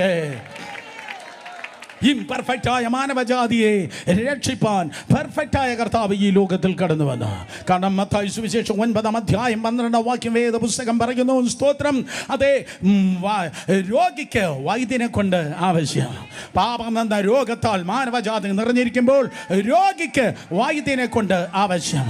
രോഗിക്ക് വൈദ്യനെ കൊണ്ട് ആവശ്യം. നിനക്ക് വേണ്ടിയത് സഹോദരനെ, അതേ സ്തോത്രം, യേശുവിനെയാണ് നിനക്ക് ആവശ്യം. നിനക്ക് ആ പാപത്തെ ജയിപ്പാൻ കഴിയത്തില്ല. നിനക്ക് ജയിക്കാൻ കഴിയത്തില്ല. നിന്റെ വിൽ പവർ കൊണ്ട്, നിന്റെ ഹ്യൂമൻ എഫർട്ട് കൊണ്ട്, നിന്റെ മാനുഷികമായ ശക്തി കൊണ്ട്, യുക്തി കൊണ്ട് ആ പാപത്തെ നിനക്ക് ജയിക്കാൻ കഴിയത്തില്ല. അവിടെയാണ് യേശുവിൻ്റെ എബിലിറ്റി, യേശുവിൻ്റെ കഴിവ് നിനക്ക് ആവശ്യം. നിനക്ക് പാപത്തെ ജയിക്കാൻ കഴിയത്തില്ല, പക്ഷേ പാപത്തെ ജയിച്ചവൻ നിന്റെ കരങ്ങളെ പിടിക്കുവാൻ പോകുന്നു. അവൻ പാപമില്ലാത്തവനാണ്. വേദപുസ്തകം പറയുന്നു 7 സാക്ഷ്യങ്ങൾ യേശു കർത്താവിനെ കുറിച്ച് യോഹന്നാൻ സുവിശേഷങ്ങൾക്ക് കാണുവാൻ തക്കോണം കഴിയുക. 7 സാക്ഷ്യങ്ങൾ. യോഹന്നാൻ സ്നാപകൻ പറഞ്ഞു, ഇതാ ലോകത്തിന്റെ പാപത്തെ ചുമക്കുന്ന ദൈവത്തിന്റെ കുഞ്ഞാട്. രണ്ടാമത്തെ സാക്ഷ്യം പിതാവായ ദൈവം പറഞ്ഞു, ഇവൻ എൻ്റെ പ്രിയപുത്രൻ, ഇവനെ ഞാൻ പ്രസാദിച്ചിരിക്കുന്നു. മൂന്നാമത്തെ സാക്ഷ്യം കർത്താവ് തന്നെ പറഞ്ഞു, ഞാൻ ചെയ്യുന്ന പ്രവർത്തികൾ എനിക്ക് സാക്ഷികളാകുന്നു. താൻ ചെയ്യുന്ന പ്രവർത്തികൾ എനിക്ക് സാക്ഷികളാകുന്നു. നാലാമത്തെ സാക്ഷ്യം ദൈവത്തിന്റെ വചനമെന്ന സാക്ഷ്യം. സ്തോത്രം. നാലാമത്തെ സാക്ഷ്യം യേശു കർത്താവിനെ കുറിച്ചുള്ള ദൈവവചനമെന്ന സാക്ഷ്യം. അഞ്ചാമത്തെ സ്തോത്രം സാക്ഷ്യം എന്ന് പറയുന്നത് അത് സ്തോത്രം പരിശുദ്ധ ആത്മാവ് എന്ന സാക്ഷ്യം. ആറാമത്തെ സാക്ഷ്യം അപ്പോസ്തലന്മാരുടെ സാക്ഷ്യം. ഏഴാമത്തെ സാക്ഷ്യം നിങ്ങളുടെ സാക്ഷ്യം. കരങ്ങളെ ഉയർത്തി വിശ്വസിക്കുന്നവർ ഹല്ലേലൂയ പറഞ്ഞേ. സ്തോത്രം. അതേ യേശു പാപികളെ തേടി ഈ ലോകത്തിൽ കടന്നു വന്നു. തിമോഥെയോസിന്റെ ലേഖനത്തിൽ തിരുവചനം പറയുന്നു, ക്രിസ്തു യേശു പാപികളെ രക്ഷിപ്പാൻ ലോകത്തിൽ കടന്നു വന്നു. യേശു കർത്താവ് വന്നത് പേരെടുക്കുവാനല്ല, യേശു പാപികളെ തേടി കടന്നു വന്നു. ദാവീദിന്റെ സന്തതി. ദാവീദ് കുലപാതകനാണ്, ദാവീദ് വ്യഭിചാരിയാണ്, ദാവീദ് ഗൂഢാലോചനക്കാരനാണ്, ദാവീദ് തെളിവ് നശിപ്പിച്ചവനാണ്. ആയിരിക്കാം ഇംപെർഫെക്റ്റ് ആയ ആ ചാനലിലൂടെ കർത്താവ് കടന്നു വന്നത്, പെർഫെക്റ്റ് ആയ കർത്താവ് കടന്നു വന്നത് ഇംപെർഫെക്റ്റ് ആയ നിന്നെ പെർഫെക്റ്റ് ആക്കി തീർക്കുവാൻ ദാവീദിന്റെ സന്തതിയായി. നമ്പർ 2, രണ്ടാമത് ദാവീദിന്റെ സന്തതിയായവൻ കടന്നു വന്ന രണ്ടാമത്തെ ഒരു റീസൺ പറഞ്ഞിട്ട് അടുത്ത ഭാഗത്തിലേക്ക് നമുക്ക് പ്രവേശിക്കാം. ദാവീദ് രാജാവായിരുന്നു. ദാവീദ് രാജാവായതുകൊണ്ട് യേശു കർത്താവും സ്തോത്രം രാജാവായിരുന്നു. ദാവീദ് രാജാവായതുകൊണ്ട് യേശു കർത്താവും രാജാവാണ്. മത്തായി സുവിശേഷം 2-ാം അധ്യായം 2-ാം വാക്യത്തിൽ സ്തോത്ര വിദ്വാൻമാർ ഹെരോദാവിൻ്റെ കൊട്ടാരത്തിൽ ഓടി വന്ന് ഇവണ്ണമാണ് ചോദിച്ചത്, യഹൂദന്മാരുടെ രാജാവായി പിറന്നവൻ എവിടെ? യഹൂദന്മാരുടെ രാജാവായി പിറന്നവൻ എവിടെ? വന്നിരിക്കുന്നത് സാധാ വ്യക്തികളല്ല, ആസ്ട്രോണൈറ്റ്സ് ആണ്, വാന നിരീക്ഷകരാണ്. വാന നിരീക്ഷകർ നോക്കുന്നത് താഴേക്കല്ല, കോഴിയെപ്പോലെ കുനിഞ്ഞല്ല നോക്കുന്നത്. വാന നിരീക്ഷകൻ തല ഉയർത്തി വാനത്തിലാണ് നോക്കുന്നത്. അത് ആത്മീയതയെ കുറിക്കുന്നു. ജഡീകൻ സ്തോത്രം അതേ ഡിജിറ്റൽ സ്ക്രീനിൽ 24 മണിക്കൂറും കുനിഞ്ഞു നോക്കുമ്പോൾ ആത്മീയം നോക്കുന്നത് തല ഉയർത്തി ദൈവ. ഓ ഹല്ലേലൂയ. നിങ്ങൾക്ക് മനസ്സിലായി? വാന നിരീക്ഷകർ സ്തോത്രം. അവർ കണ്ട അപൂർവങ്ങളിൽ അപൂർവമായ ഒരു നക്ഷത്രം ഇതാ ഉദിച്ചിരിക്കുന്നു. സ്തോത്രം. അതുകൊണ്ട് ഇന്നത്തെ ഇറാനിൽ നിന്ന് സ്തോത്രം, അല്ലെങ്കിൽ ചിലർ പറയുന്നു അത് ചൈനയിൽ നിന്ന് ഇതാ വാന നിരീക്ഷകർ അവർ കടന്നു വന്നിരിക്കുന്നു. അവർ വന്ന് ചോദിച്ചു, യഹൂദന്മാരുടെ രാജാവായി പിറന്നവൻ എവിടെ? സ്തോത്രം. കാരണം അവൻ ദാവീദിൻ്റെ സന്തതിയാണ്. രാജാവിൻ്റെ മകൻ ഭിക്ഷക്കാരനല്ല, രാജാവിൻ്റെ മകൻ സാധാ പൗരനല്ല, രാജാവിൻ്റെ മകൻ രാജാവ് തന്നെയായിരിക്കും. ദാവീദ് രാജാവായിരുന്നു. അതുകൊണ്ട് ദാവീദിൻ്റെ മകനാകുന്ന യേശു കർത്താവും അവൻ രാജാവാണ്. എന്നാൽ രാജാവായി പിറന്നവൻ സ്തോത്രം അതേ കൊട്ടാരത്തിലല്ല പിറന്നത്. അതാ നമ്മുടെ ദൂത്. സ്തോത്രം. ദരിദ്രന്മാർക്ക് സുവിശേഷം. രാജാവായി പിറന്നവൻ കൊട്ടാരത്തിലല്ല പിറന്നത്, ദരിദ്രന്മാർക്ക് സുവിശേഷം. സ്തോത്രം. ഏതോ റോയൽ ഫാമിലിക്കല്ല സുവിശേഷം, ഏതോ കൊട്ടാരങ്ങളിൽ പാർക്കുന്നവർക്കല്ല സുവിശേഷം. കൊട്ടാരത്തിൽ യേശു കർത്താവ് ജനിച്ചിരുന്നെങ്കിൽ കൊട്ടാരത്തിലുള്ളവർ മാത്രമേ അവനെ കാണുവാൻ കഴിയത്തുള്ളൂ. ഒരിക്കൽ കൂടെ, കൊട്ടാരത്തിൽ യേശു കർത്താവ് ജനിച്ചിരുന്നെങ്കിൽ കൊട്ടാരത്തിലുള്ളവർക്ക് മാത്രമേ യേശുവിനെ കാണുവാൻ കഴിയത്തുള്ളൂ. എന്നാൽ ഏതോ വരാന്തയിൽ കിടക്കുന്ന ഏത് ഭിക്ഷക്കാരനും കർത്താവിനെ തിരിഞ്ഞു നോക്കുവാൻ പാകത്തിന് സമൂഹത്തിലെ ഏറ്റവും ദരിദ്രനും യേശുവിനെ കാണുവാൻ തക്കവണ്ണം അവൻ ദരിദ്രന്മാരിൽ ദരിദ്രനായ യേശു കർത്താവ് ജനിച്ചു. ദരിദ്രന്മാർക്ക് സുവിശേഷം. യേശു കർത്താവ് അമ്പത്തും കൊമ്പത്തുമല്ല ജനിച്ചത്. സ്തോത്രം. ദൈവത്തോടുള്ള സമത്വം മുറുകെ പിടിച്ചുകൊള്ളണമെന്ന് വിചാരിക്കാതെ വേഷത്തിൽ മനുഷ്യനായി തന്നെത്താൻ താഴ്ത്തി, ക്രൂശിലെ മരണത്തോളം തന്നെത്താൻ താഴ്ത്തി അനുസരണമുള്ളവനായി തീർന്ന. മനസ്സിലായവർ കരങ്ങളെ ഉയർത്തിയാട്ടെ.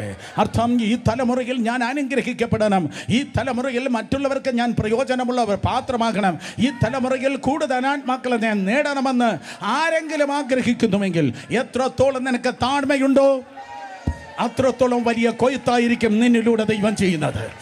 എത്രത്തോളം നിനക്ക് താഴ്മയുണ്ടോ അത്രത്തോളമായിരിക്കും ദൈവം നിന്നെ ഉപയോഗിപ്പാൻ വേണ്ടി പോകുന്നത്.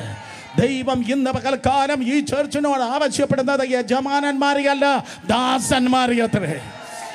ഒരിക്കൽ കൂടെ, ദൈവത്തിന് യജമാനന്മാരെ ഉപയോഗിക്കാൻ കഴിയത്തില്ല, അവൻ ദാസന്മാരെ തേടുന്നു. യേശു കർത്താവ് ജനിച്ചത് സ്തോത്രം ദരിദ്രന്മാരിൽ അവൻ ദരിദ്രനായിരുന്നു. സെയിം ടൈം അവൻ ദരിദ്രനാണോ? യേശു ദരിദ്രനാണോ? ദൈവം ദരിദ്രനാണോ? നോ, ഒരിക്കലുമല്ല.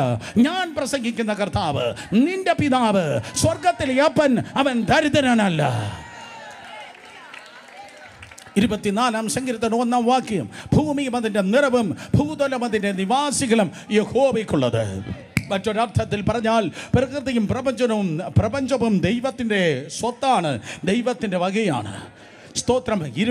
ഇരുട്ട് മാത്രം നിറയപ്പെട്ട രാത്രിയിൽ ആകാശത്തിലേക്ക് നോക്കുമ്പോൾ കോടാനുകോടി ലക്ഷോപലക്ഷം ജ്യോതിർഗോളങ്ങൾ നിങ്ങൾക്ക് കാണുവാൻ കഴിയും. സ്വർഗത്തിൽ ദൈവം നിന്റെ അരികിൽ നിന്നിട്ട് പറയും, സ്തോത്രം മക്കളെ, ഇതെല്ലാം നമ്മുടെ വകയാണ്, ഇതെല്ലാം സൃഷ്ടിച്ചത് ഞാനാ, ഈ നക്ഷത്രങ്ങൾ മുഴുവൻ നിന്റെ അപ്പൻ്റെ വകയാ. കമോൺ, ആരെ കുനിഞ്ഞിരിക്കരുത്, തല ഉയർത്തിയിരുന്ന ആട്. നിന്റെ അപ്പൻ ഭയങ്കര സമ്പന്നനാണ്. നിന്റെ അപ്പൻ ദരിദ്രനല്ല, നിന്റെ അപ്പൻ സമ്പന്നനാണ്. ഭൂമി അതിൻ്റെ നിറവും ഭൂതലം അതിൻ്റെ നിവാസികളും യഹോവയ്ക്കുള്ളത്. റോമർ 10:12 പറയുന്നു, തന്നെ വിളിച്ചപേക്ഷിക്കുന്ന ഏവർക്കും നൽകുവാൻ അവൻ സമ്പന്നനായ ദൈവം. ദൈവം സമ്പന്നനായ ദൈവം. അവന് വിശന്നാൽ അവൻ നിന്നോട് ചോദിക്കത്തില്ല. ഒരിക്കലും ചിന്തിക്കരുത്. സ്തോത്രം. ദൈവത്തിൻ്റെ ആലയത്തിൽ, സമാഗമന കൂടാരത്തിൽ ആലയത്തിൽ ദൈവം പറയുന്നു, യാഗങ്ങളെ കൊണ്ടുവാ, ആടും മാടും കൊണ്ടുവാ എന്ന് പറയുമ്പോൾ ദൈവത്തിന് ആടിന് വകയില്ല, മാടിന് വകയില്ല എന്നൊരിക്കലും ചിന്തിക്കല്ലേ. അതല്ല കർത്താവ് പറഞ്ഞത്. 50-ാം സങ്കീർത്തനം 12-ാം വാക്യം പറയുന്നു, കാട്ടിലെ മൃഗങ്ങൾ മുഴുവൻ എൻ്റെതത്രേ. അർത്ഥം, ദൈവം സമ്പന്നനായ ദൈവം. കാട്ടിലെ മൃഗങ്ങൾ മുഴുവൻ എൻ്റെതത്രേ.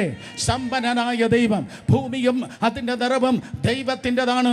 സമ്പന്നനായ ദൈവം. തന്നെ വിളിച്ചപേക്ഷിക്കുന്നവർക്ക് സമ്പന്നനായ ദൈവം. സ്വർഗം അവൻ്റെ സിംഹാസനം, ഭൂമി അവൻ്റെ പാദപീഠം.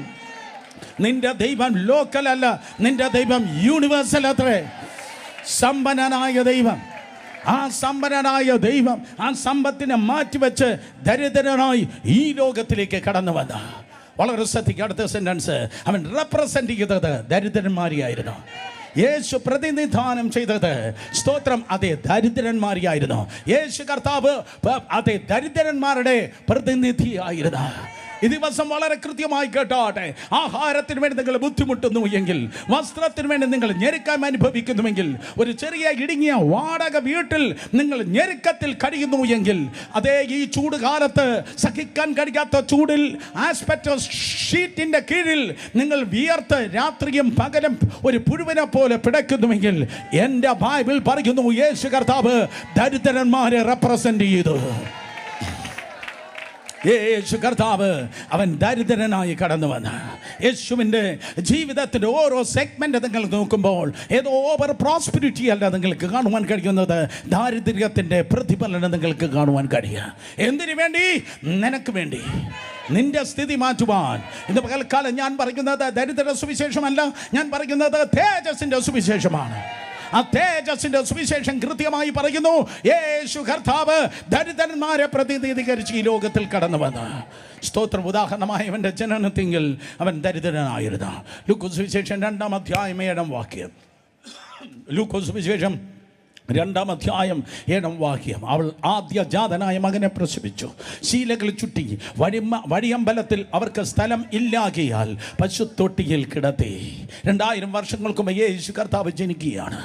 യേശു കർത്താവ് ജനിക്കുന്നത് കൂടാര പെരുന്നാളിൻ്റെ ദിവസമാണ്. പാസ് ഓവർ, അതുപോലെ കൂടാര പെരുന്നാൾ, പെസഹ, കൂടാര പെരുന്നാൾ. ഫ്ലാവിയസ് ജോസീഫസ് എന്ന ചരിത്രകാരൻ പറയുന്നു, കൂടാര പെരുന്നാളാണെങ്കിലും സ്തോത്രം പെസഹ ആണെങ്കിലും 2 ലക്ഷം, ഏറ്റവും കുറഞ്ഞത് 2 ലക്ഷം പുരുഷന്മാരാണ് യെരുശലേം പട്ടണത്തിൽ കടന്നു വരുന്നത്. സോ കൂടാര പെരുന്നാളിൻ്റെ ആദ്യ ദിവസമാണ് സ്തോത്രം അതേ കർത്താവ് യേശു ക്രിസ്തു ജനിച്ചത്. വളരെ ശ്രദ്ധിക്ക്. 8 ദിവസം നീണ്ടു നിൽക്കുന്നതായ കൂടാര പെരുന്നാളിൻ്റെ ആഘോഷം. സ്തോത്രം. അതിൻ്റെ ആദ്യ ദിവസം കർത്താവ് ജനിക്കുമ്പോൾ യെരുശലേം പട്ടണത്തിലും പ്രാന്തപ്രദേശത്തിലും ഏറ്റവും കുറഞ്ഞത് 2 ലക്ഷത്തിലധികം യഹൂദന്മാരുണ്ടായിരുന്നു. അന്ന് ഇത്രയും ജനസാന്ദ്രത ഇല്ലാത്തതായ കാലം. സ്തോത്രം. യെരുശലേമിലുള്ള സകല സത്രങ്ങൾ, ഹോട്ടലുകൾ, അന്നത്തെ സത്രങ്ങൾ ഇന്ന് ഹോട്ടൽ എന്ന് നമ്മൾ പറയും, അത് മുഴുവൻ നിറഞ്ഞു കവിഞ്ഞു. അതിൻ്റെ അയൽ പട്ടണമായ ദാവീദിൻ്റെ പട്ടണമാകുന്ന ബേത്ലഹേമിലും സകല സത്രങ്ങൾ നിറഞ്ഞു കവിഞ്ഞു. യേശുവിന് വേണമെങ്കിൽ പീലാത്തോസിൻ്റെ കൊട്ടാരത്തിൽ ജനിക്കാം, കയ്യഫാവിൻ്റെ കൊട്ടാരത്തിൽ ജനിക്കാം, അല്ലെങ്കിൽ ഹെരോദാവിൻ്റെ കൊട്ടാരത്തിൽ ജനിക്കാം. എന്നാൽ കൊട്ടാരത്തിൽ യേശു ജനിച്ചിരുന്നെങ്കിലേ നിനക്കവനെ കിട്ടത്തില്ലായിരുന്നു. കൊട്ടാരത്തിൽ യേശു ജനിച്ചിട്ട് നിനക്കവനെ കാണാൻ കഴിയത്തില്ല. എന്നാൽ ഇന്ന് പകൽക്കാലം സ്തോത്രം, അത് 50 രൂപ എടുക്കാൻ കഴിയാതെ, ബസ് ചാർജിന് കൊടുക്കാൻ കഴിയാതെ, ഞെരുക്കം അനുഭവിച്ച്, ദാരിദ്ര്യം അനുഭവിച്ച് ആരെങ്കിലും കടന്നു വന്നെങ്കിൽ, കഴിഞ്ഞ ആഴ്ചകളിൽ 3 നേരം ആഹാരം കഴിക്കാതെ ഒട്ടിയ വയറുമായി ആരോടും പറയാൻ കഴിയാതെ ആരെങ്കിലും ജീവിച്ചുവെങ്കിൽ, നീയും യേശുവിനെ കാണുവാൻ, നീയും യേശുവിനെ അനുഭവിപ്പാൻ. അവൻ പശുത്തൊട്ടിയിൽ ജനിച്ചു. അവൻ ജനിച്ചു കഴിഞ്ഞപ്പോൾ അവനെ കിടത്തിയത് ഏതോ സത്രത്തിലല്ല, ഏതോ മേൽക്കൂരയുള്ളതായി ഏതോ വീട്ടിലല്ല യേശുവിനെ കിടത്തിയത്. സ്തോത്രം. പശു പുല്ല് തിന്നുന്ന, വൈക്കോൽ തിന്നുന്ന പശുത്തൊട്ടിയിൽ ശീലകൾ ചുറ്റി കർത്താവ് യേശുവിനെ കിടത്തി. സ്തോത്രം. അത് ആ പശു ആദ്യം കണ്ടു കാണും യേശുവിനെ. മനുഷ്യർ കാണുന്നതിന് മുൻപ് അമ്മയപ്പനും കഴിഞ്ഞാൽ അതെ സ്തോത്രം പശു കണ്ടു കാണും. അർത്ഥം അവൻ്റെ ജനനത്തിൽ അവൻ സ്തോത്രം ആരായിരുന്നു? ജനനത്തിൽ യേശു കർത്താവ് അവൻ ദരിദ്രനായിരുന്നു. എന്ന് കാലം ഞാൻ പറയുന്ന സഹോദരി സഹോദരന്മാരെ കണ്ണു തുറന്ന് കേട്ടിരിക്കുക. ഹല്ലേലൂയ. നിന്റെ ഞെരുക്കങ്ങളെ അറിയുന്ന ഒരു കർത്താവുണ്ട്. നിന്റെ ബുദ്ധിമുട്ടിനെ അറിയുന്ന ഒരു കർത്താവുണ്ട്. നമ്പർ 2, രണ്ടാമത് യേശുവിൻ്റെ ദാരിദ്ര്യം നിങ്ങൾക്ക് കാണുവാൻ കഴിയുന്നത് സാക്രിഫൈസിലാണ്. അത് യേശു കർത്താവിനെ സർക്കംസിഷൻ വേണ്ടി, അല്ലെങ്കിൽ വൃദ്ധഛേദനത്തിനെന്ന് തെലുങ്കിൽ പറയും, സ്തോത്രം മലയാളത്തിൽ പരിച്ഛേദന എന്ന് പറയും. പരിച്ഛേദനയ്ക്ക് വേണ്ടി 8ാം നാളിൽ ദേവാലയത്തിലേക്ക് കൊണ്ടുപോവുകയാണ്. ഞാൻ വീണ്ടും കൂടാരപ്പെരുന്നാളിനെ കുറിച്ച് പറയട്ടെ. 8 നാൾ നീണ്ടു നിൽക്കുന്ന കൂടാരപ്പെരുന്നാളിൻ്റെ 1ാം നാളിൽ യേശു കർത്താവ് ജനിച്ചു. 8ാം നാളിൽ ആ സ്തോത്ര ഉത്സവ 8ാം നാളിൽ മറിയയും യോസെഫുമായി യേശുവിനെ സ്തോത്രം ദേവാലയത്തിലേക്ക് അതെ വൃദ്ധഛേദനത്തിനായി അല്ലെങ്കിൽ പരിച്ഛേദനയ്ക്ക് വേണ്ടി കൊണ്ടുപോയി. ലൂക്കോസ് സുവിശേഷം 2-ാം അധ്യായം 9-ാം വാക്യം പറയുന്നു. ലൂക്കോസ് സുവിശേഷം 2-ാം അധ്യായം 9-ാം വാക്യം നിങ്ങൾ വായിക്കുമ്പോൾ വേദപുസ്തകം പറയുന്നു, സ്തോത്രം ആട്ടിൻകുട്ടിയല്ല, അതെ സ്തോത്രം ആട്ടിൻകുട്ടിയല്ല.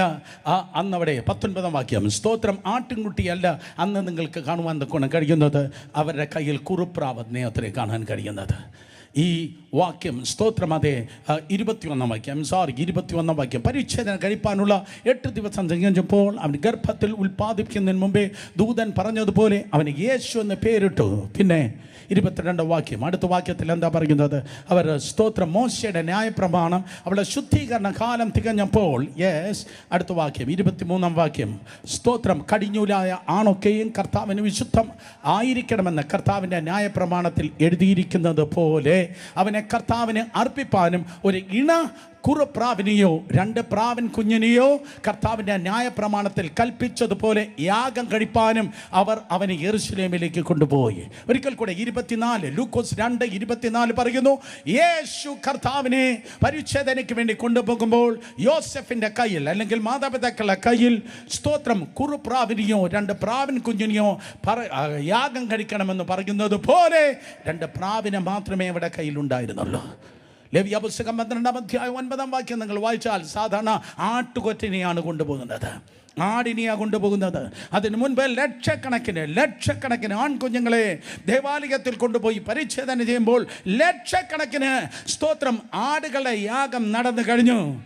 ലക്ഷക്കണക്കിന് തൻ്റെ സൃഷ്ടിയാകുന്നതായ പുരുഷ പ്രജയെ പരിച്ഛേദന ചെയ്തപ്പോൾ ലക്ഷക്കണക്കിന് ആടുകളെ യാഗം കഴിഞ്ഞു. പക്ഷേ പ്രകൃതിയുടെയും പ്രപഞ്ചത്തെ ഉടമസ്ഥൻ ദരിദ്രനായതുകൊണ്ട് അവൻ്റെ കയ്യിൽ ആ വീട്ടിൽ സ്തോത്രം അതെ ഒരാടിനുള്ള വകയില്ലായിരുന്നു. യോസെഫിന് മറിയയ്ക്ക് ഒരാടിനുള്ള വകയില്ല. ഓ കുഞ്ഞുങ്ങളെ കേൾക്കണമേ, നിൻ്റെ പാരൻസിൻ്റെ കയ്യിൽ ചിലപ്പോൾ പലതിനും വകയില്ല. ഞെരുക്കത്തിൻ്റെ വീട്ടിലായിരിക്കാം നീ ജനിച്ചു വളർത്തപ്പെട്ടത്. ഒഴിഞ്ഞ പോക്കറ്റായിരിക്കാം, ഒഴിഞ്ഞ അലമാരിയായിരിക്കാം, ഒഴിഞ്ഞ കോണ്ടായിരിക്കാം, ഒഴിഞ്ഞ അടുപ്പായിരിക്കാം, ഒഴിഞ്ഞ പാത്രങ്ങളായിരിക്കാം. പക്ഷെ നിറഞ്ഞ ഒരു കർത്താവ് സ്വർഗത്തിലുണ്ട്. നിങ്ങൾ ചോദിക്കും, അയ്യോ ജനനത്തിൽ അവൻ ദരിദ്രനാണ്. സ്തോത്രം. ഒരു ആടിന് പോകലും വലകയില്ലാത്ത ഒരു ആരാധനയാണ് ആ വീട്ടിൽ നിന്ന് ഉയർന്നത്. സ്തോത്ര കാഴ്ചക്ക് കൊടുക്കാനില്ല, ബിൽഡിംഗ് ഫണ്ട് കൊടുക്കാനില്ല, ഒരു ആടിനുള്ള വകയില്ല. ഉണ്ടായിരുന്നെങ്കിൽ കൊടുത്തേനെ, പക്ഷെ ഇല്ലല്ലോ കർത്താവേ എന്ന് നിലവിളിക്കുന്ന ആരോ എൻ്റെ മുൻപിലുണ്ട്. ഇല്ലല്ലോ കർത്താവേ, ഉണ്ടെങ്കിൽ തരാമായിരുന്നു, ഒരാടിന് പോലും വകയില്ല. പക്ഷെ ഇന്ന് പകൽക്കാലം പ്രവചനാത്മാവിൽ ഞാൻ വിളിച്ചു പറയട്ടെ, ഇല്ലായ്മയിലും വല്ലായ്മയുടെ നടുവിൽ നീ ഇതുവരെ കണ്ടിട്ടില്ലാത്ത പ്രൊവിഷൻ ദൈവത്തിൻ്റെ കൃപയാൽ കടന്നു വരുന്നുണ്ട്. ഹല്ലേലൂയ. നീ കണ്ടിട്ടില്ലാത്ത പ്രൊവിഷൻ കടന്നു വരുന്നുണ്ട്. നിന്റെ ജീവിതത്തിൽ യേശു ഉണ്ട് എങ്കിൽ, നിന്റെ വീട്ടിൽ യേശു ഉണ്ട് എങ്കിൽ, നിന്റെ ജീവിതത്തിൽ യേശു ഉണ്ട് എങ്കിൽ, നിന്റെ വീട്ടിൽ യേശു ഉണ്ട് എങ്കിൽ, നീ അന്യന്റെ മുൻപിൽ അതേ ഭിക്ഷക്കാരനെ പോലെ കൈനീട്ടി നിൽപ്പാൻ അവൻ ഒരിക്കലും സമ്മതിക്കുകയില്ല. കാരണം ഈ പുസ്തകം ആരാണോ ഉയർത്തിയത്, ദൈവം അവനെ ഉയർത്തുകയുണ്ടായി. ഈ പുസ്തകത്തിലെ കർത്താവിന് വേണ്ടി ആരാണോ നിന്നത്, ദൈവത്തിന്റെ കൃപയാൽ അവൻ നിൽക്കുകയുണ്ടായി. ഇത് പകൽക്കാലം യേശുവിന്റെ നാമത്തിൽ വരുന്നുണ്ട്, വരുന്നുണ്ട്. നിന്റെ അത്ഭുതം വരുന്നുണ്ട്. കരങ്ങൾ അടിച്ചു വിശ്വസിക്കുന്ന ദൈവത്തെ സ്തുതിച്ച്.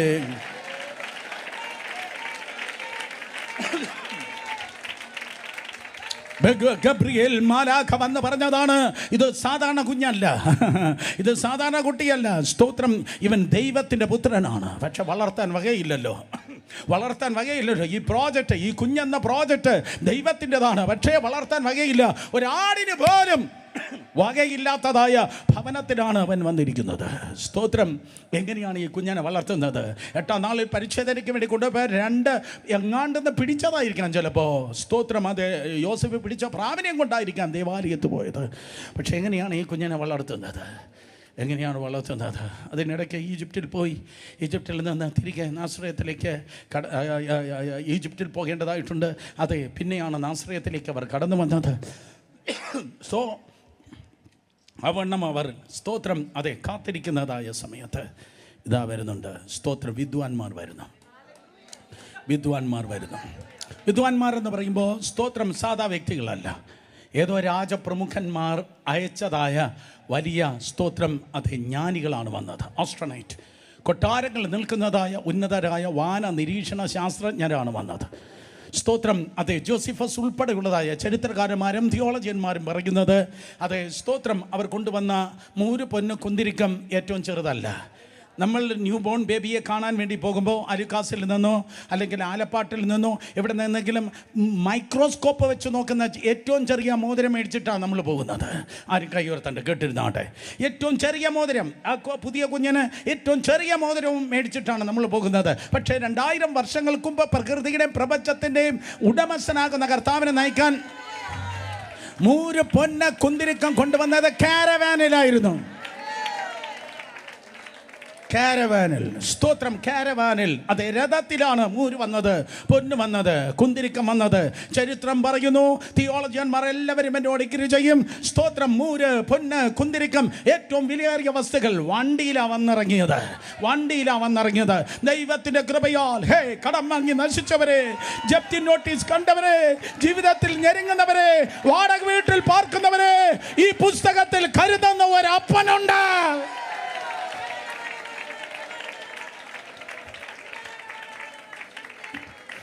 കരുതുന്ന ഒരപ്പനുണ്ട്. ഹല്ലേലൂയ. കരുതുന്ന ഒരപ്പനുണ്ട്. നീ കടം വാങ്ങിയെങ്കിൽ അത് അവസാനത്തെ കടം വാങ്ങല. ഈ മാർച്ചിൽ നിനക്ക് വേണ്ടി വഴികൾ തുറക്കുന്ന ദൈവം, നിനക്ക് വേണ്ടി വാതിലുകൾ തുറക്കുന്ന ദൈവം. ഇതുവരെ നീ കണ്ടിട്ടില്ലാത്ത വിദ്വാൻമാർ, ഇതുവരെ നീ കണ്ടിട്ടില്ലാത്ത ജ്ഞാനികൾ, ഇതുവരെ ചിന്തിച്ചിട്ടില്ലാത്ത കാരവാൻ ആ വീട്ടിൽ വന്ന് നിൽക്കുകയാണ്. ആ കാരവാനിൽ നിന്ന് 3 പൊന്ന് കുന്തിരിക്കം ഇറക്കി വയ്ക്കുന്നു. എന്തിനു വേണ്ടി? ഈ കുഞ്ഞിനെ വളർത്തുവാൻ, ആ കുഞ്ഞിനെ ലക്ഷ്യസ്ഥാനത്തെത്താൻ. മക്കളെക്കുറിച്ച് ഉരുകുന്നവരുണ്ട്. ആ കുഞ്ഞിനെ വളർത്തുവാൻ, ആ കുഞ്ഞിനെ ലക്ഷ്യസ്ഥാനത്തെത്തിപ്പാൻ, ഈ നിന്റെ കുഞ്ഞിനെ വളർത്തുവാൻ, അവൻ എത്തേണ്ട സ്ഥാനത്തെത്താൻ, അവൾ എത്തേണ്ട സ്ഥാനത്തെത്താൻ, ആ കുഞ്ഞ് വളരേണ്ട ക്രമത്തിൽ വളരാൻ, എത്തേണ്ട സ്ഥാനത്തെത്തുവാൻ, ദൈവത്തിൻ്റെ നാമം അവനിലൂടെ മഹത്വമെടുക്കുവാൻ, ദൈവത്തിൻ്റെ നാമം അവളിലൂടെ മഹത്വമെടുക്കുവാൻ വരുന്നുണ്ട്, വരുന്നുണ്ട്. നിന്റെ അത്ഭുതം വരുന്നുണ്ട്. കരങ്ങളെ അടിച്ചു വിശ്വസിക്കുന്നവർ ദൈവത്തെ സ്തുതിച്ചേ. മത്തായി സുവിശേഷം 2-ാം അധ്യായം 11-ാം വാക്യം പറയുന്നു, വിദ്വാൻമാർ ആ വീട്ടിൽ വന്നപ്പോൾ ആ വീട്ടിൽ ചെന്ന് അമ്മയായ മറിയോട് കൂടെ വീണ്, സ്തോത്രം, അതെ, ആ വീട്ടിൽ ചെന്ന് ശിശുവിനെ അമ്മയായ മറിയോട് കൂടെ കണ്ട് വീണ് അവനെ നമസ്കരിച്ചു. ശ്രദ്ധിക്കുക കത്തോലിക്കരെ, സ്തോത്രം, കണ്ടത് അമ്മയോട് കൂടെയാണ്, പക്ഷെ നമസ്കരിച്ചത് സീനിയോറിറ്റി അനുസരിച്ച് ആദ്യം അമ്മയെ അല്ല നമസ്കരിച്ചത്. ഒരിക്കൽ കൂടെ ആരോട് പറയാനോ, ഒരിക്കൽ കൂടെ ആ വീട്ടിൽ ചെന്ന് ശിശുവിനെ അമ്മയായ മറിയോട് കൂടെ കണ്ട് സീനിയോറിറ്റി അനുസരിച്ച് ആദ്യം അമ്മയെ നമസ്കരിച്ച് പിന്നെ ബാക്കി സമയം മോനെ നമസ്കരിച്ചു എന്നല്ല തിരുവചനം പറയേണ്ടത്. വല്ലതിൻ്റെ മുൻപിലല്ല നീ മുട്ടുമടക്കേണ്ടത്. നിന്റെ ആരാധന വല്ലവനും കൊണ്ടുപോകല്ലേ. ആരാധനയ്ക്ക് യോഗ്യനായവൻ മാത്രം ആരാധിക്ക്. ഓ ഹല്ലേലൂയ. വീണ് അവനെ നമസ്കരിച്ചു. വീണ് അവരെ നമസ്കരിച്ചെന്നല്ല, വീണ് അവനെ നമസ്കരിച്ചു. സിംഗുലർ, അവനെ നമസ്കരിച്ചു. അവനെ നമസ്കരിച്ചു. Come on, യേശുവിന്റെ നാമത്തിൽ I sense the presence of God. നിന്റെ സ്തുതി അന്യഭാഷയ്ക്ക് കൊടുക്കല്ല്. നിന്റെ സ്തുതി പാസ്റ്റർക്ക് കൊടുക്കല്ല്. നിന്റെ സ്തുതി കൃപാവരങ്ങൾക്ക് കൊടുക്കല്ല്. നിന്റെ സ്തുതി ശുശ്രൂഷയ്ക്ക് കൊടുക്കല്ല്. നിന്റെ സ്തുതിയും ആരാധനയും കൊടുക്കേണ്ടവന് മാത്രം കൊടുത്തോട്ടെ.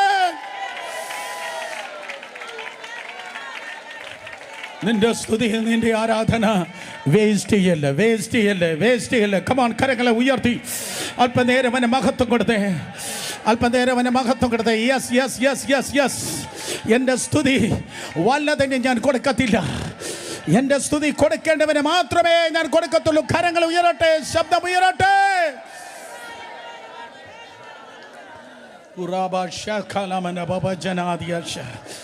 ആരാധിച്ച് നിർത്തിയത് ആരാധന തുടങ്ങിയാട്ടെ. യേശുവിൻ്റെ നാമത്തിൽ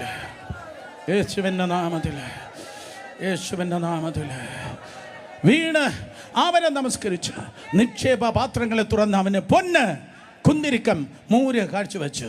നിങ്ങൾ ചോദിക്കും, എന്തുകൊണ്ട് പൊന്ന്? കാരണം അവൻ രാജാവാണ്. എന്തുകൊണ്ട് കുന്തിരിക്കം? അവൻ പുരോഹിതനാണ്. എന്തുകൊണ്ട് മൂര്? അവൻ പ്രവാചകനാണ്. യേശു കർത്താവ് ഇന്ന് പകൽക്കാലവും അവൻ രാജാവാണ്. നെപ്പോളിയൻ അല്ല ഏറ്റവും വലിയ രാജാവ്. ഹിറ്റ്ലർ അല്ല ഏറ്റവും വലിയ രാജാവ്. അയത്തുള്ള ഖുമൈനി അല്ല ഏറ്റവും വലിയ രാജാവ്. ഇന്ന് ജീവിച്ച നാളെ കുഴിയിൽ ഇറങ്ങുന്നവനല്ല ഏറ്റവും വലിയ രാജാവ്. കല്ലറയെ തിരികെ കൊടുത്ത 3-ാം നാളിൽ ഉയർത്തെഴുന്നേറ്റവനത്രേ രാജാതി രാജാവ്, കർത്താതി കർത്താവ്.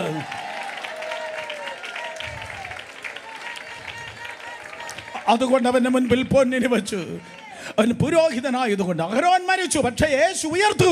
ഒന്നാമത്തെ മഹാപുരോഹിതൻ അഹരോനാണ്. അഹരോൻ മഹാപുരോഹിതൻ, പക്ഷേ യേശു കർത്താവ് ശ്രേഷ്ഠ മഹാപുരോഹിതൻ.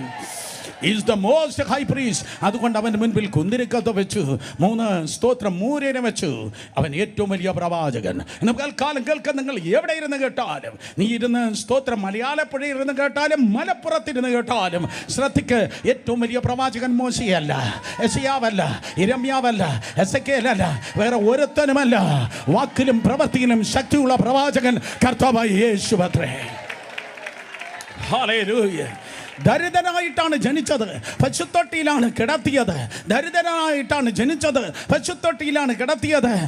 വൃദ്ധഛേദനത്തിന് അഥവാ സർക്കംസിഷന് വേണ്ടി, പരിച്ഛേദനയ്ക്ക് വേണ്ടി കൊണ്ടുപോയപ്പോൾ കുറുപ്രാവിനെയാണ് യാഗം കഴിച്ചത്. പക്ഷെ പറഞ്ഞിട്ട് കാര്യമല്ല, ലൈഫ് മിറക്കിളാ. കരുതൽ വലുതാ. ഞാൻ നിന്റെ കാര്യമാണ് പറഞ്ഞത്. നിനക്കായി അപ്പൻ ഒരുക്കുന്ന കരുതലുണ്ടല്ലോ, അത് വലുതായിരിക്കും. കുട്ടി, കരുതൽ വലുതാ. ആർക്കും ഇല്ലാത്ത വലിയൊരു കരുതൽ, ഒരു വീട്ടിലും ഇല്ലാത്ത ഒരു കരുതൽ, ഒരു കുഞ്ഞിലും വെളിപ്പെടാത്ത കരുതൽ, ഒരു ബോയിലും ഒരു ഗേളിലും ഇല്ലാത്ത നീ അനുഭവിക്കുന്ന കരുതലുണ്ടല്ലോ, അത് വലുതായിരിക്കും.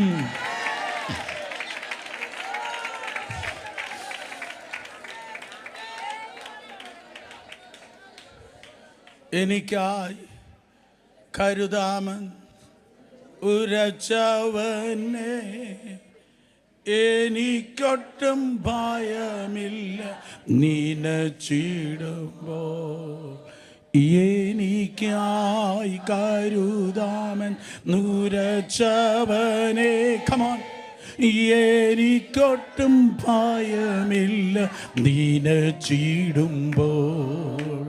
എനിക്കായി കരുതുവാൻ ഈഹത്തിലില്ലേ ഒന്നും ചുമത്തുന്നൻ ഭാരമെല്ലാം നിന്റെ ചുമലിൽ.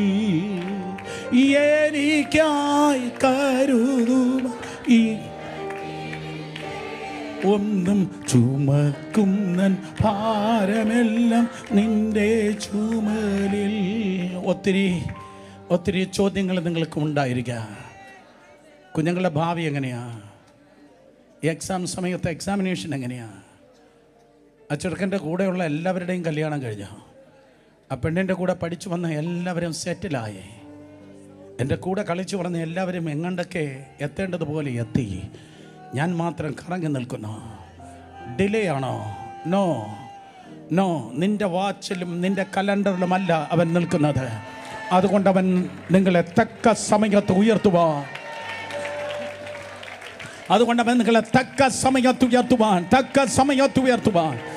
ദൈവത്തിൻ്റെ ബലമുള്ള കൈ കീഴിലെടുത്താണ് ഇരിക്കുക. ഏലിയാവ് എടുത്തുകൊള്ളപ്പെട്ടു. ജീവനോടെ ഏലിയാവ് 2700 വർഷങ്ങൾക്ക് മുമ്പ് എടുത്തുകൊള്ളപ്പെട്ടു. പക്ഷേ ആ കാക്ക ഇന്നും പറക്കുന്നുണ്ട്. കിരീത് തോട്ടിൻ്റെ കരയിൽ പറന്നു വന്ന കാക്ക ഇന്നും പറക്കുന്നുണ്ട്. വർഷങ്ങൾക്ക് മുമ്പ് പത്താൻകോട്ടിൽ PG അങ്കിളിൻ്റെ ജനറൽ കൺവെൻഷന് പ്രസംഗിക്കാൻ വേണ്ടി കടന്നു പോയപ്പോൾ ഒരു പഞ്ചാബി പാസ്റ്റർ ഞങ്ങൾ ഭക്ഷണം കഴിക്കാനിരുന്നപ്പോൾ പറഞ്ഞു, ബ്രദർ, ഇന്നെൻ്റെ മക്കൾ വളരെ അനുഗ്രഹിക്കപ്പെട്ടു. ഒരുത്തൻ യൂറോപ്പിലാണ്, 10,000 വിശ്വാസികൾ അവൻ്റെ ചേർച്ചിലുണ്ട്. ആ അപ്പച്ചൻ തൻ്റെ അനുഭവങ്ങളെ 100 കണക്കിന് കഥകൾ പറഞ്ഞു, സംഭവങ്ങൾ പറഞ്ഞു. സ്തോത്രം. ആ അപ്പച്ചൻ പറഞ്ഞ ഒരു കാര്യം ഇതാണ്, വർഷങ്ങൾക്ക് മുന്നേ അവൻ വളരെ ഞെരുക്കത്തിലായിരുന്നു. വളരെ ഞെരുക്കമെന്ന് പറഞ്ഞാൽ അങ്ങേറ്റം, ആഹാരത്തിന് വകയില്ല. സ്തോത്രം. സോപ്പ് തേച്ച് കുളിച്ചിട്ട് എത്രയോ ദിവസങ്ങളായി. ഒരു ദിവസം റൂഫില്ലാത്ത, മേൽക്കൂരയില്ലാത്ത ബാത്റൂമിൽ കയറി നിന്ന് ദൈവത്തോട് ഇങ്ങനെ പറഞ്ഞു, കർത്താവേ, ഒരു സോപ്പ് കിട്ടിയെങ്കിൽ കൊള്ളായിരുന്നു. കാരണം സോപ്പ് തേച്ച് കുളിച്ചിട്ട് ദിവസങ്ങളായി, സോപ്പ് വാങ്ങാൻ വകയില്ല. താൻ പറയുമ്പോൾ പെട്ടെന്ന് ഏതാണ്ട് പറക്കുന്ന പോലെ തോന്നി, ഏതാണ്ട് താഴേക്ക് വീഴുന്ന പോലെ തോന്നി. മേലേക്ക് നോക്കിയപ്പോൾ ഒരു കാക്ക പറന്നു പോയതാ. താഴേക്ക് നോക്കിയപ്പോൾ ആ കുളിക്കാൻ വെച്ചിരുന്ന ആ ബക്കറ്റിൽ ബ്രാൻഡ് ന്യൂ സോപ്പ് ഇതാ വീണ് കിടക്കുക. പുതിയ സോപ്പ്, ആരോ തേച്ചതിൻ്റെ ബാക്കിയല്ല. എൻ്റെ ദൈവം തരുന്നത് എച്ചിലല്ല തരുന്നത്, എച്ചിലല്ല, ആരും അറിയാത്ത ശ്രേഷ്ഠ ഭോജനമാണ് ദൈവം തരുന്നത്.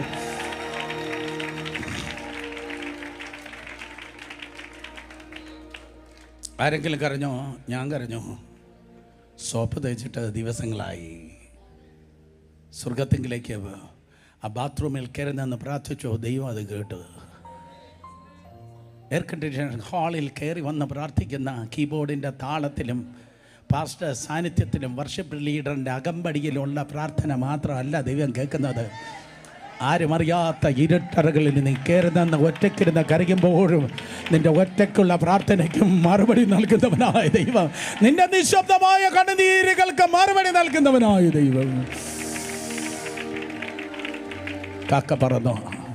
ഇതൂതു പ്രിപ്പയർ ചെയ്യുമ്പോൾ കർത്താവ് പറഞ്ഞു, പോയി പറ, മാർച്ചിൽ എൻ്റെ മക്കളുടെ മീതെ എൻ്റെ കാക്കയെ ഞാൻ അയക്കും, എൻ്റെ കാക്കയെ ഞാൻ അയക്കും. കമാൺ കമാൺ, എൻ്റെ കാക്കയെ അയക്കും. ഏറ്റെടുക്കണം, ഏറ്റെടുക്കണം, ഏറ്റെടുക്കണം, ഏറ്റെടുക്കണം, ഏറ്റെടുക്കണം, ഏറ്റെടുക്കണം, ഏറ്റെടുക്കണം. Yes yes yes yes yes yes yes yes yes yes. കരങ്ങളെ അടിക്കേണ്ടവർ അടിച്ച്, കരങ്ങളെ ഉയർത്തേണ്ടവർ ഉയർത്തി, വായികളെ തുറന്ന്. യെസ്.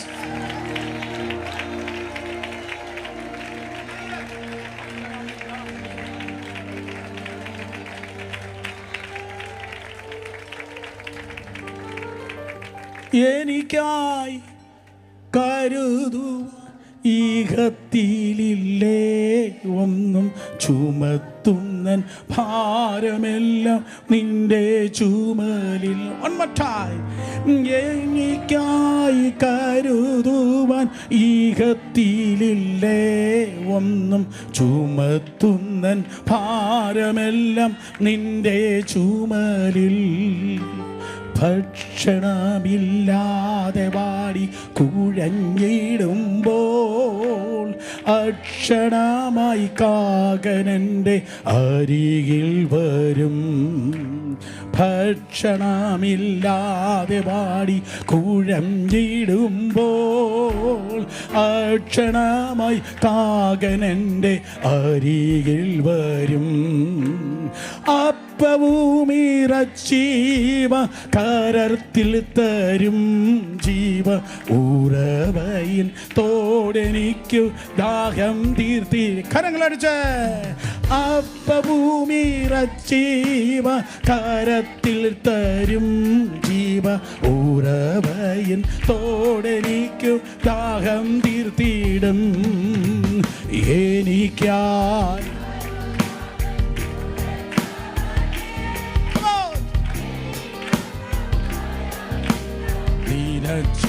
നിലച്ചിടുമ്പോൾ എനിക്കായി കരുതാമൻ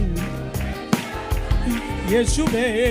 എനിക്കൊട്ടും നിലച്ചിടുമ്പോൾ എനിക്കായി കരുതുവൻ ഇഹത്തിലില്ലേ ഒന്നും ചുമക്കുന്നൻ. കർത്താവേ എനിക്കായി കരുതുവൻ ഇഹത്തിലില്ലേ ഒന്നോ. സ്വർഗം കേൾക്കട്ടെ, പ്രവചിച്ചു പാടിക്കേ. എനിക്കായി കരുതാമൻ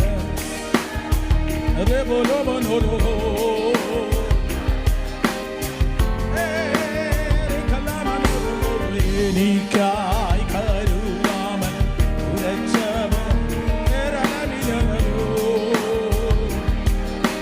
നീരച്ചിടുമ്പോൾ എനിക്കായി കരുതാൻ ഒന്നും ചുമക്കുന്നൻ ഭാരമെല്ലാം നിന്റെ ചുമരിൽ. ഓ എനിക്കായി ഈകത്തിലില്ലേ ഒന്നും.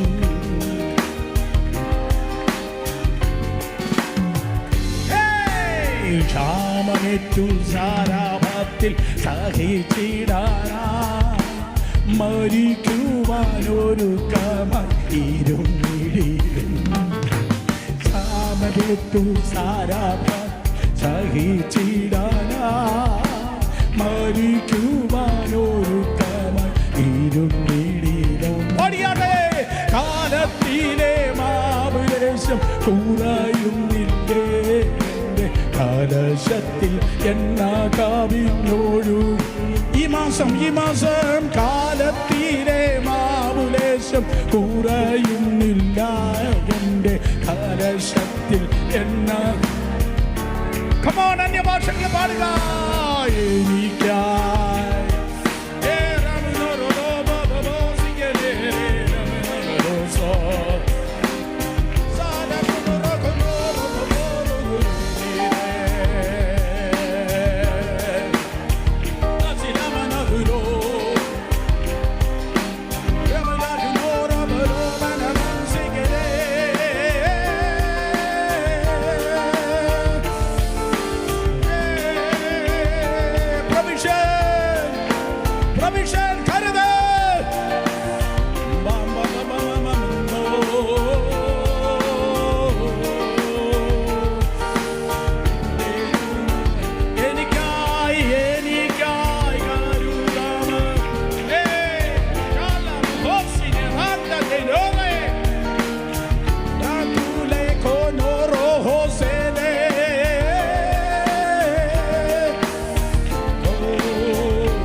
കിളിവാതിലുകൾ തുറക്കട്ടെ, ഭൂമിയിൽ ഉറവകൾ തുറക്കട്ടെ. തലയ്ക്ക് മുകളിൽ കിളിവാതിലുകൾ തുറക്കുന്നു, ഭൂമിയിൽ ഉറവകൾ തുറക്കുന്നു, മേലെ തുറക്കുന്നു, താടിയും തുറക്കുന്നു, മേലെ തുറക്കുന്നു, താടിയും തുറക്കുന്നു. വിശ്വസിക്കുന്നവരുടെ അധരങ്ങൾ തുറക്കട്ടെ.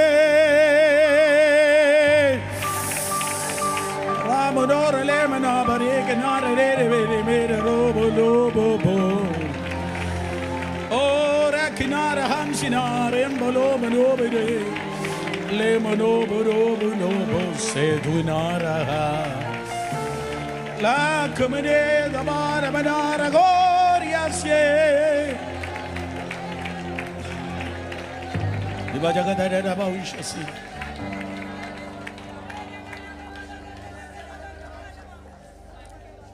എന്റെ മമ്മി കൂടെ പാടും, മമ്മി കൂടെ പാടും. അരക്കാശിന് മുതലില്ലാതെ തലചായിപ്പാനും സ്ഥലമില്ലാതെ, അരക്കാശിന് മുതലില്ലാതെ തലചായിപ്പാനും സ്ഥലമില്ലാതെ 33 കൊല്ലം പാർത്തലത്തിൽ പാർത്തല്ലോ നീ. 33 കൊല്ലം പാർത്തലത്തിൽ പാർത്തൽ. ദരിദ്രരുടെ റെപ്രസെന്റേറ്റീവ് ആയതുകൊണ്ട്, അവൻ ദരിദ്രരുടെ റെപ്രസെന്റേറ്റീവ് ആയതുകൊണ്ട്, അരക്കാശിന് മുതലില്ലാതെ തലചായിപ്പാനും സ്ഥലമില്ല. കമോൺ മക്കളെ, അരക്കാശിന് മുതലിൽ തലചായിപ്പാനും സ്ഥലമില്ലാതെ 33 കൊല്ലം പാർത്തലത്തിൽ.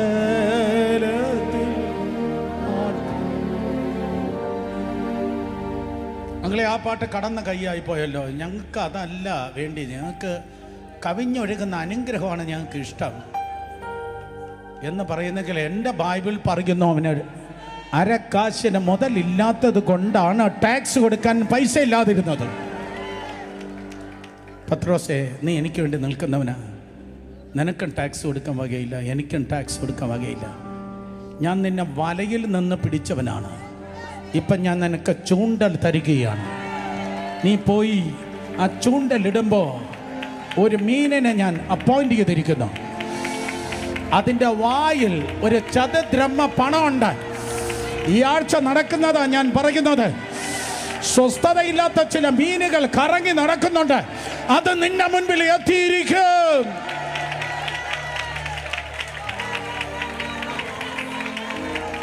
Yes yes yes yes yes yes yes yes. കരുതൽ കരുതൽ കരുതൽ, ദൈവിക കരുതൽ, ദൈവിക കരുതൽ.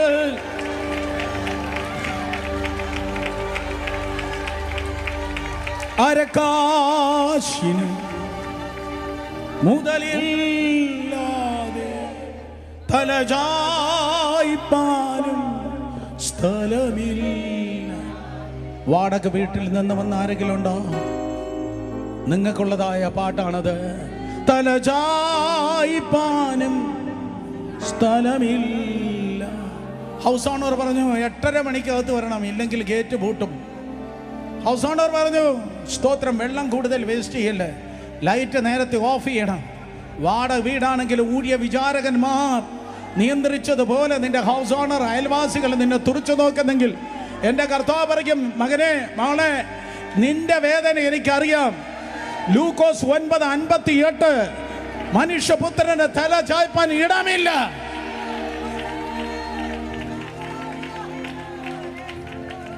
മനുഷ്യപുത്രന് തല ചായ്പാൻ ഇടമില്ല.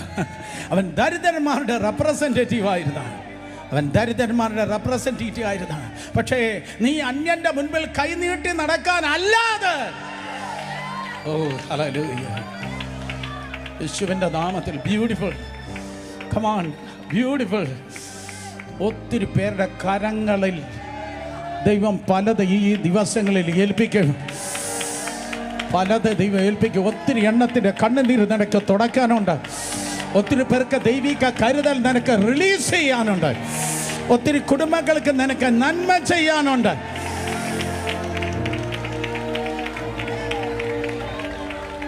ആഹാരത്തിന് വേണ്ടി ഞെരുങ്ങിയവരെ, വസ്ത്രത്തിന് വേണ്ടി ഞെരുങ്ങിയവരെ, ആരാധനയ്ക്ക് ഞെരുങ്ങിയവരെ, അനേകർക്ക് വിശാലതയുടെ ജീവിതം പണിവാൻ ദൈവം കലവറ തുറന്ന്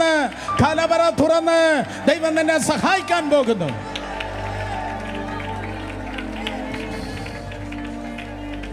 നമ്മുടെ കരം നന്മ ചെയ്യുന്ന കരങ്ങളാണ്. എല്ലാ മക്കളും ആമേൻ പറഞ്ഞേ. യെസ്, നമ്മുടെ കരം നന്മ ചെയ്യുന്ന കരങ്ങളാണ്. ദരിദ്രന്മാർക്ക് സുവിശേഷം, അതാണ് സഭയുടെ സ്ലോഗൻ. യേശു കർത്താവ് ദരിദ്രന്മാരുടെ റെപ്രസെന്റേറ്റീവ് ആണെങ്കിൽ ഒരിക്കലും ദൈവത്തിന്റെ സഭ ദരിദ്രന്മാരെ തള്ളാൻ പാടില്ല. ദൈവത്തിന്റെ സഭ നാലുപാട് തല ഉയർത്തി നോക്കണം. ആരാണ് ദാരിദ്ര്യത്തിലായിരിക്കുന്നത്? ഈ പ്ലാറ്റ്ഫോമിൽ നിന്ന് സങ്കോചമില്ലാതെ നിങ്ങളോട് എനിക്ക് പറയാൻ കഴിയും. ചാരിറ്റി പറയരുത്.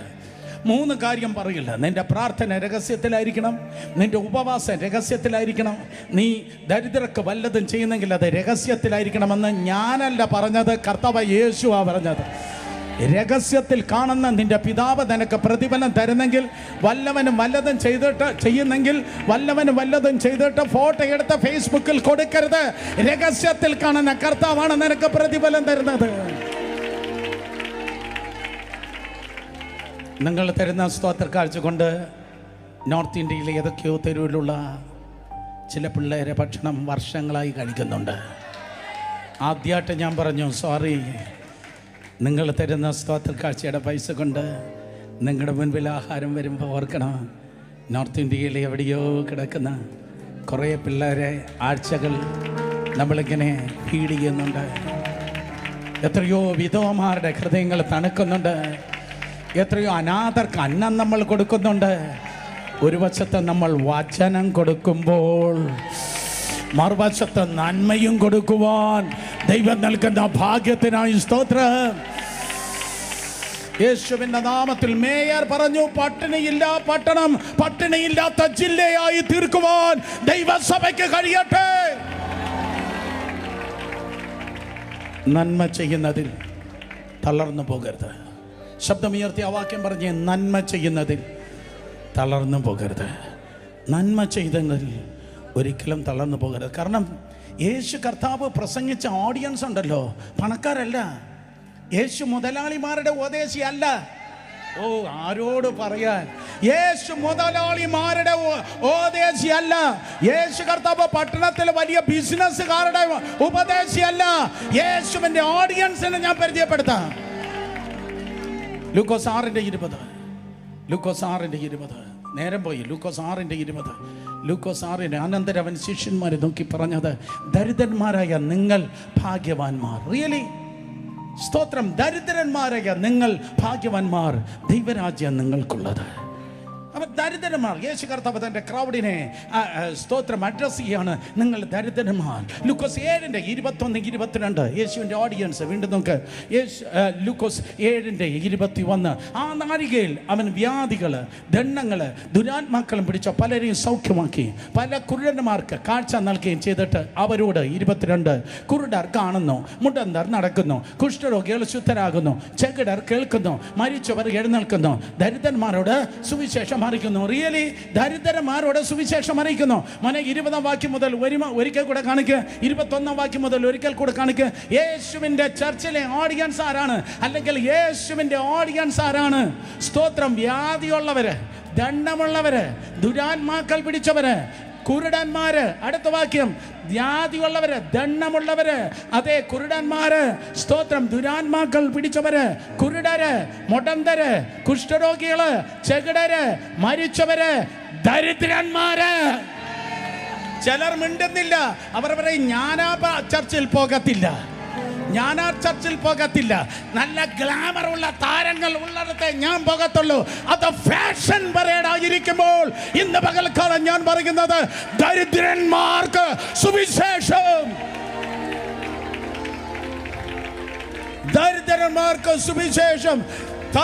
ഈ തലമുറ വേദപുസ്തകത്തിലേക്ക് മടങ്ങി വരട്ടെ. കച്ചവടമല്ല സുവിശേഷം, ദരിദ്രന്മാർക്ക് സുവിശേഷം.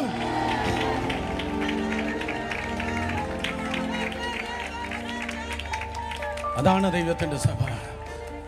പൗലോസ് അപ്പോസ്തലൻ രക്ഷിക്കപ്പെട്ട ദൈവസഭയിൽ കടന്നു വന്നു.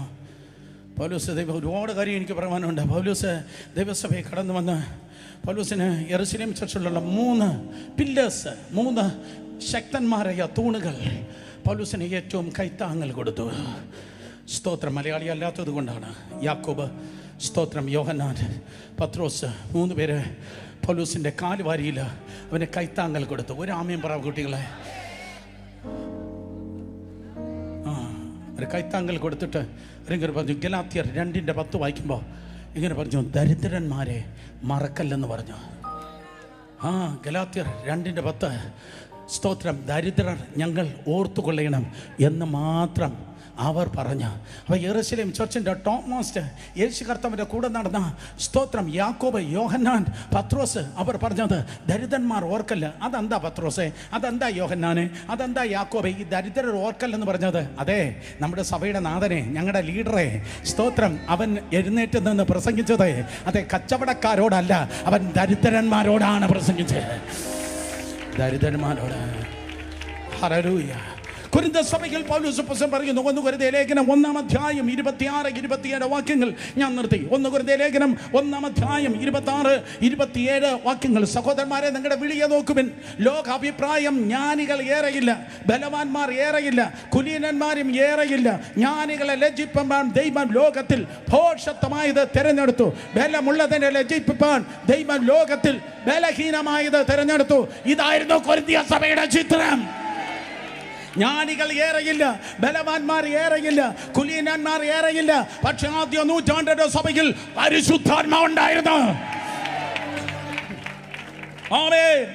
മടങ്ങി വന്നേ ദരിദ്രന്മാർക്ക് സുവിശേഷം, ദരിദ്രന്മാർക്ക് സുവിശേഷം. ഞാൻ നിർത്തി. ദരിദ്രന്മാർക്ക് സുവിശേഷം. അതുകൊണ്ട് പൗലോസ് അപ്പോസ്തലൻ യാത്ര ചെയ്യുമ്പോഴുണ്ടല്ലോ 1 കൊരിന്ത്യർ 16 1 മുതൽ 4 വരെ, 1 കൊരിന്ത്യർ 16 1 മുതൽ 4 വരെ യൂറോപ്യൻ ചർച്ചസ് വളരെ റിച്ച് ചർച്ചസ് ആയിരുന്നു. യൂറോപ്യൻ സഭകൾ ധനാഢ്യരായിരുന്നു. സ്തോത്രം. അതുകൊണ്ട് വിശുദ്ധന്മാർക്ക് വേണ്ടി അവൻ ധർമ്മശേഖരണത്തിന്റെ കാര്യത്തിലോ ഗലാത്യ സഭകളോട് ഞാൻ ആജ്ഞാപിച്ചതുപോലെ യൂറോപ്യൻ ചർച്ചിൽ നിന്ന് ധനശേഖരണമാണ് പൗലോസ് നടത്തിയത്. സ്തോത്രക്കാഴ്ചയല്ല എടുത്തേ. ഒരിക്കൽ കൂടെ ധനശേഖരണമാണ് നടത്തിയത്. മനസ്സിലാക്കുന്നവർ ആമേൻ പറഞ്ഞോട്ടെ. ധനശേഖരണമാണ് നടത്തിയത്. ധനശേഖരണം നടത്തിയ താൻ മാരുതിയിൽ നിന്ന് ഫോർച്യൂണറിലേക്ക് മാറാനല്ല ധനശേഖരണം നടത്തിയത്, ദരിദ്രരായ വിശ്വാസികൾക്ക് കൊടുക്കാൻ. ദരിദ്രരായ വിശ്വാസികൾ കൊടുക്കാൻ. ഒരു പ്രവചനം കിട്ടിയാൽ ബ്രദർ സുരേഷ് ബാബു അടുത്ത് നിൽക്കുന്നവരോട് വിളിച്ചു പറയും. ഒരു പ്രസംഗം കിട്ടിയാൽ ബ്രദർ സുരേഷ് ബാബു അതേ അടുത്ത സെക്ഷനിൽ പ്രസംഗിച്ചിരിക്കും. ഒരു വിവേചനം കിട്ടിയാൽ ബ്രദർ സുരേഷ് ബാബു അടുത്തുള്ളവരോട് എടുക്കും. കുറച്ച് പണം കിട്ടിയാൽ ദരിദ്രരെ ഏൽപ്പിക്കുന്നെങ്കിൽ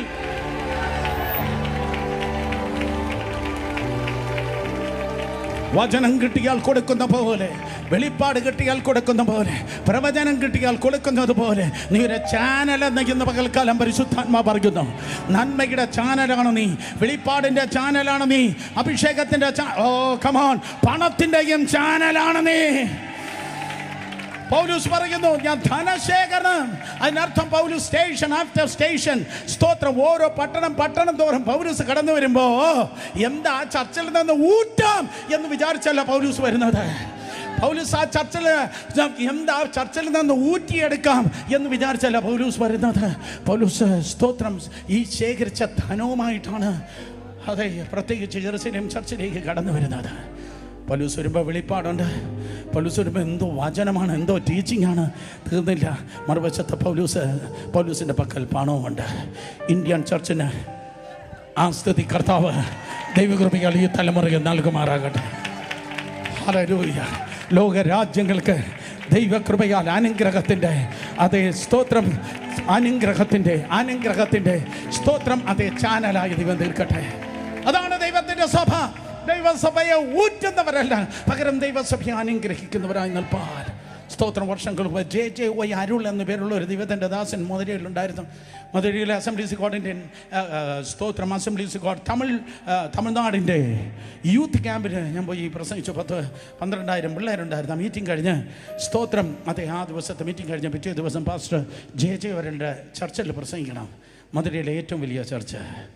സ്തോത്രം. ഒരു ദിവസം രാവിലെ ഞങ്ങൾ ബ്രേക്ക്ഫാസ്റ്റ് അടുത്ത ഒരു നല്ലൊരു ഹോട്ടലിൽ കയറി നെയ് റോസ്റ്റും വേറെ എന്തൊക്കെയോ കഴിച്ചിട്ട് ഇങ്ങനെ പുറത്തേക്ക് ഇറങ്ങുമ്പോൾ ആരുടെയെങ്കിലും വായിൽ വെള്ളം മുറിയെങ്കിൽ പുറത്തേക്ക് ഇറങ്ങുമ്പോൾ സ്തോത്രം, ഒരു ലേഡി, ഒരു ഭിക്ഷക്കാരി, ഒരു സഹോദരി, ഒരു ഭിക്ഷക്കാരി, അവളുടെ കയ്യിൽ ഒരു 2-2.5 വയസ്സ് പ്രായമുള്ള കുട്ടിയുണ്ട്.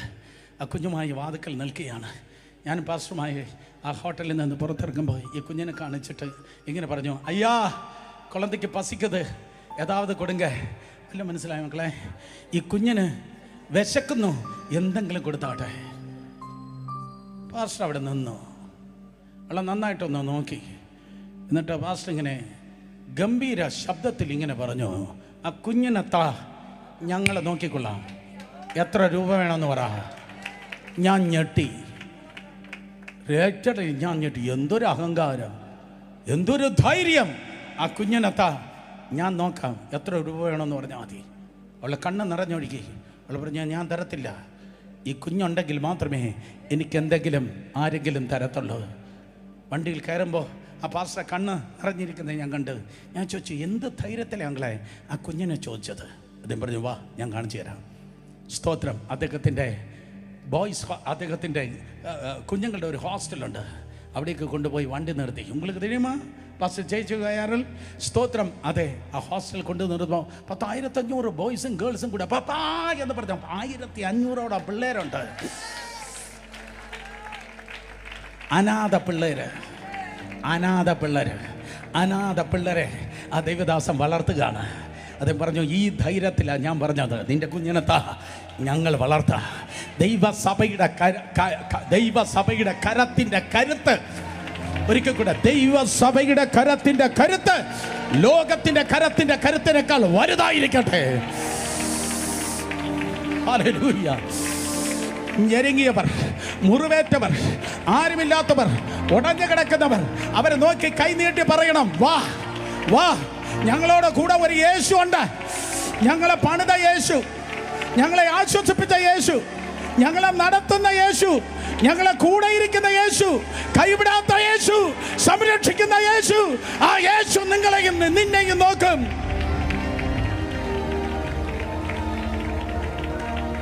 രണ്ട് കരങ്ങളെ ഉയർത്തി പറഞ്ഞാട്ടെ, കർത്താവേ എൻ്റെ കരങ്ങളെ ബലപ്പെടുത്തണമേ, എൻ്റെ കരങ്ങളെ ബലപ്പെടുത്തണമേ, എൻ്റെ കരങ്ങളെ ബലപ്പെടുത്തണമേ. ഞാൻ നിർത്തി. എൻ്റെ കരങ്ങളെ ബലപ്പെടുത്തണമേ. ഫാദർ ഇൻ ജീസസിനെ ഞങ്ങളുടെ കരങ്ങളെ ബലപ്പെടുത്തണമേ. അങ്ങയുടെ കരുതൽ വെളിപ്പെടുത്തണമേ. ആരൊക്കെയോ ഞെരുക്കത്തിലാണ്, അങ്ങയുടെ കരുതൽ കർത്താവ് പകർന്നാട്ടെ. ഹല്ലേലൂയ. സ്ഥലം പോരാതവൻ നിൻ്റെ ജനത്തെ കർത്താവ് അനുഗ്രഹിച്ചാട്ടെ. ഉയർത്തിയിരിക്കുന്ന കരങ്ങളിൽ ഒത്തിരി കരങ്ങൾക്ക് അനാഥരെ സംരക്ഷിക്കേണ്ടതായിട്ടുണ്ട്. മറ്റു പല അനേകർക്ക് വിധവമാരെ ആശ്വസിപ്പിക്കാനുണ്ട്. വിദ്യാഭ്യാസം വഴിമുട്ടി നിൽക്കുന്ന കുഞ്ഞുങ്ങളെ ഈ ഉയർത്തിയിരിക്കുന്ന കരങ്ങൾക്ക് പണിമാനുണ്ട്. വിവാഹപ്രായം എത്തിയിട്ടും അതേ വിവാഹം കഴിയാൻ കഴിയാതിരിക്കുന്ന തകർന്നിരിക്കുന്നതിനെ കൈപിടിച്ച് ഉയർത്തുവാനുണ്ട്. ഉടഞ്ഞതിനെ തള്ളിക്കളയാത്തവനെ, തകർന്നതിനെ തകർത്ത് കളയാത്തവനെ, ചതഞ്ഞ ഓടെ ഓടിക്കാത്തവനെ, പുകയുന്ന തിരിയെ കെടുത്താവുന്നവനെ, ഈ കരങ്ങൾ ഉയർത്തി പ്രാർത്ഥിക്കുന്നവരുടെ മേൽ അങ്ങയുടെ പകർച്ച അവിടെ നയിച്ചാട്ടെ. കമാൺ, കരങ്ങളെ ഉയർത്തി.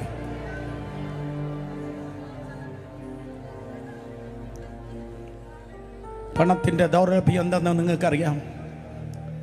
വസ്ത്രത്തിൻ്റെ ഇല്ലായ്മ എന്തെന്ന് നിങ്ങൾക്കറിയാം. വാടക വീടിൻ്റെ ഞെരുക്കം എന്തെന്ന് നിങ്ങൾക്കറിയാം. ലൈഫിൻ്റെ ഏതോ കോണിൽ ദൈവം നിന്നെ നന്നായി അത് പഠിപ്പിച്ചതാ. ദൈവം നിന്നെ പഠിപ്പിച്ചതാ. ഇത് പകൽക്കാലം കർത്താവിൻ്റെ ആത്മാവിൽ ഞാൻ പറയട്ടെ, നിന്റെ ട്രെയിനിങ് അവസാനിച്ചിട്ട്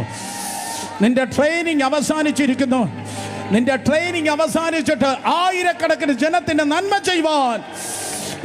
ചെയ്യുവാൻ നിന്നിലൂടെ നിന്റെ മക്കളിലൂടെ നന്മ ചെയ്യുവാൻ നിന്റെ കരങ്ങളെ ദൈവം അഭിഷേകം ചെയ്യുന്നു.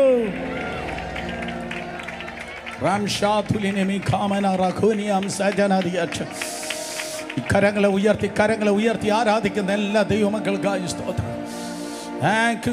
കരങ്ങൾ ഉയർത്തി ആരാധിക്കുന്ന എല്ലാ ദൈവമക്കൾക്കായി സ്തോത്രം. ബാലസിംഹങ്ങൾ ഇര കിട്ടാതെ വിശന്നിരിക്കും. ബാലസിംഹങ്ങൾ ഇര കിട്ടാതെ വിശന്നിരിക്കും. ബാലസിംഹങ്ങൾ അതേ ഇര കിട്ടാതെ വിശന്നിരിക്കും. കരങ്ങൾ ഉയർത്തി ആരാധിക്കുന്നവർക്കോ ഓരോ നന്മയ്ക്കും തലമുറ തലമുറയായി മുടക്കം വരുത്താതെ കാത്തോളണമേ.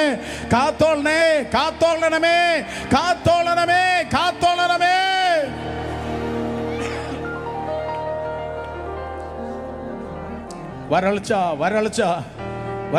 സാമ്പത്തിക വരൾച്ച, മഴയില്ല, ഡ്രൗട്ട്, ക്ഷാമകാലം. പക്ഷേ മുഴങ്കാലുകളെ ഇടയിൽ തല തിരികെ വെച്ച് ഒരു ഏരിയ വിളിച്ചു പറഞ്ഞു, ഞാൻ പ്രാർത്ഥിക്കുക, നീ പോ. ആദ്യം അവൻ വന്ന് പറഞ്ഞു ഒന്നുമില്ല. വീണ്ടും മുഴങ്കാലുകളുടെ ഇടയിൽ തലക തിരികെ വെച്ചവൻ പറഞ്ഞു, നീ പോ. ഇന്ന് പകലും കണ്ണുകൾ നിറഞ്ഞൊഴുകി കരങ്ങൾ ഉയർത്തി ദൈവത്തോട് നിലവിളിക്കുന്നവർ, ഏലിയാവിന്റെ ദൈവം എൻ്റെ ദൈവം എന്ന് പറയുമ്പോൾ, ഇല്ലാത്ത മഴയെ എനിക്കായി ഉളവാക്കുന്നവൻ, ഇല്ലാത്ത നന്മയെ എൻ്റെ വീട്ടിലേക്ക് കൊണ്ടുവരുന്നവൻ, ഇല്ലാത്ത നന്മയെ എൻ്റെ ഭവനത്തിൽ ഇറക്കി നിർത്തുന്നവൻ.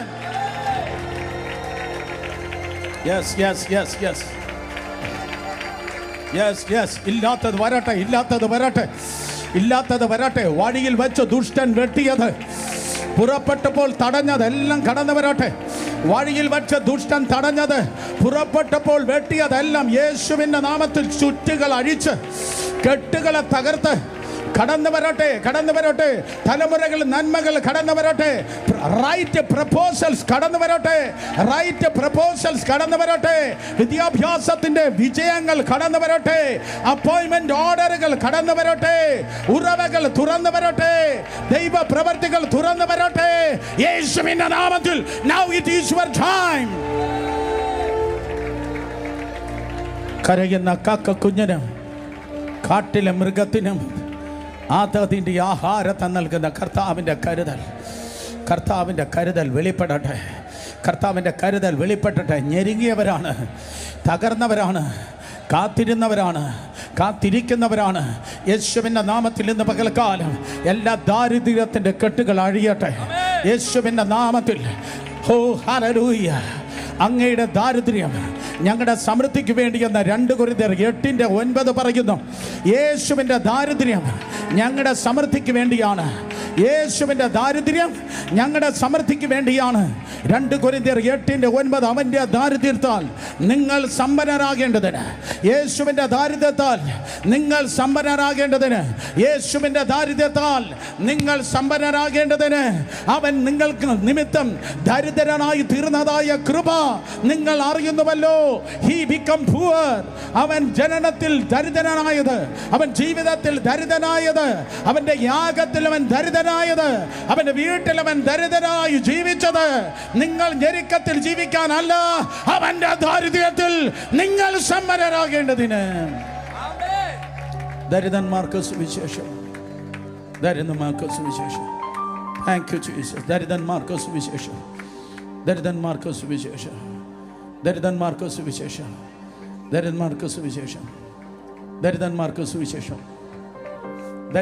സുവിശേഷം. നോഹയുടെ ജലപ്രളയം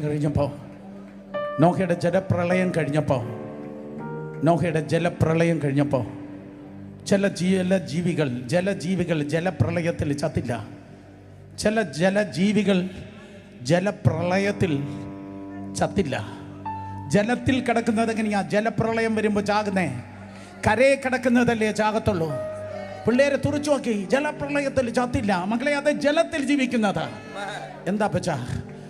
ഈ ജലപ്രളയത്തിൽ കിടന്ന ലിവ്യാദാൻ പോലെയുള്ളതിനെ കൊല്ലാതെ വെച്ചിരുന്നത് എന്താ പച്ച?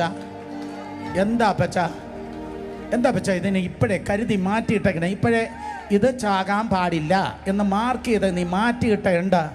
നീ എന്താ ഇതിനെ ഇപ്പോഴേ മാറ്റിയിട്ട്? സുരേഷേ, ചില നൂറ്റാണ്ട് കഴിയുമ്പോൾ എൻ്റെ പിള്ളേര് എൻ്റെ മക്കള് മരുഭൂമിയിൽ വെച്ച് നോൺ വെജിറ്റേറിയൻ ചോദിക്കും. എൻ്റെ മക്കൾ മരുഭൂമിയിൽ വെച്ച് നോൺ വെജിറ്റേറിയൻ ചോദിക്കുമ്പോൾ അവർക്ക് വേണ്ടിയുള്ളത് ഞാൻ ഇപ്പോഴേ കരുതുകയാണ്. യേശുവിൻ്റെ നാമത്തിൽ ഈ മാർച്ചിനുള്ളത് ദൈവം പണ്ടേ കരുതിയിട്ടുണ്ടെന്ന്. അടുത്ത ഏപ്രിലിനുള്ളത് ദൈവം പണ്ടേ കരുതിയിട്ടുണ്ടെന്ന്.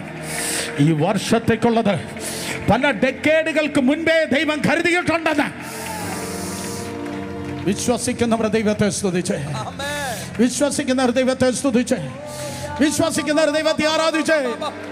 നീ കണ്ടില്ലെന്നേ ഉള്ളൂ, നീ തൊട്ടില്ലെന്നേ ഉള്ളൂ, പക്ഷെ നിനക്കുള്ളത് ദൈവം കരുതി കഴിഞ്ഞ. അബ്രഹാം ജനിക്കുന്നതിന് മുമ്പ് ദൈവം കരുതി.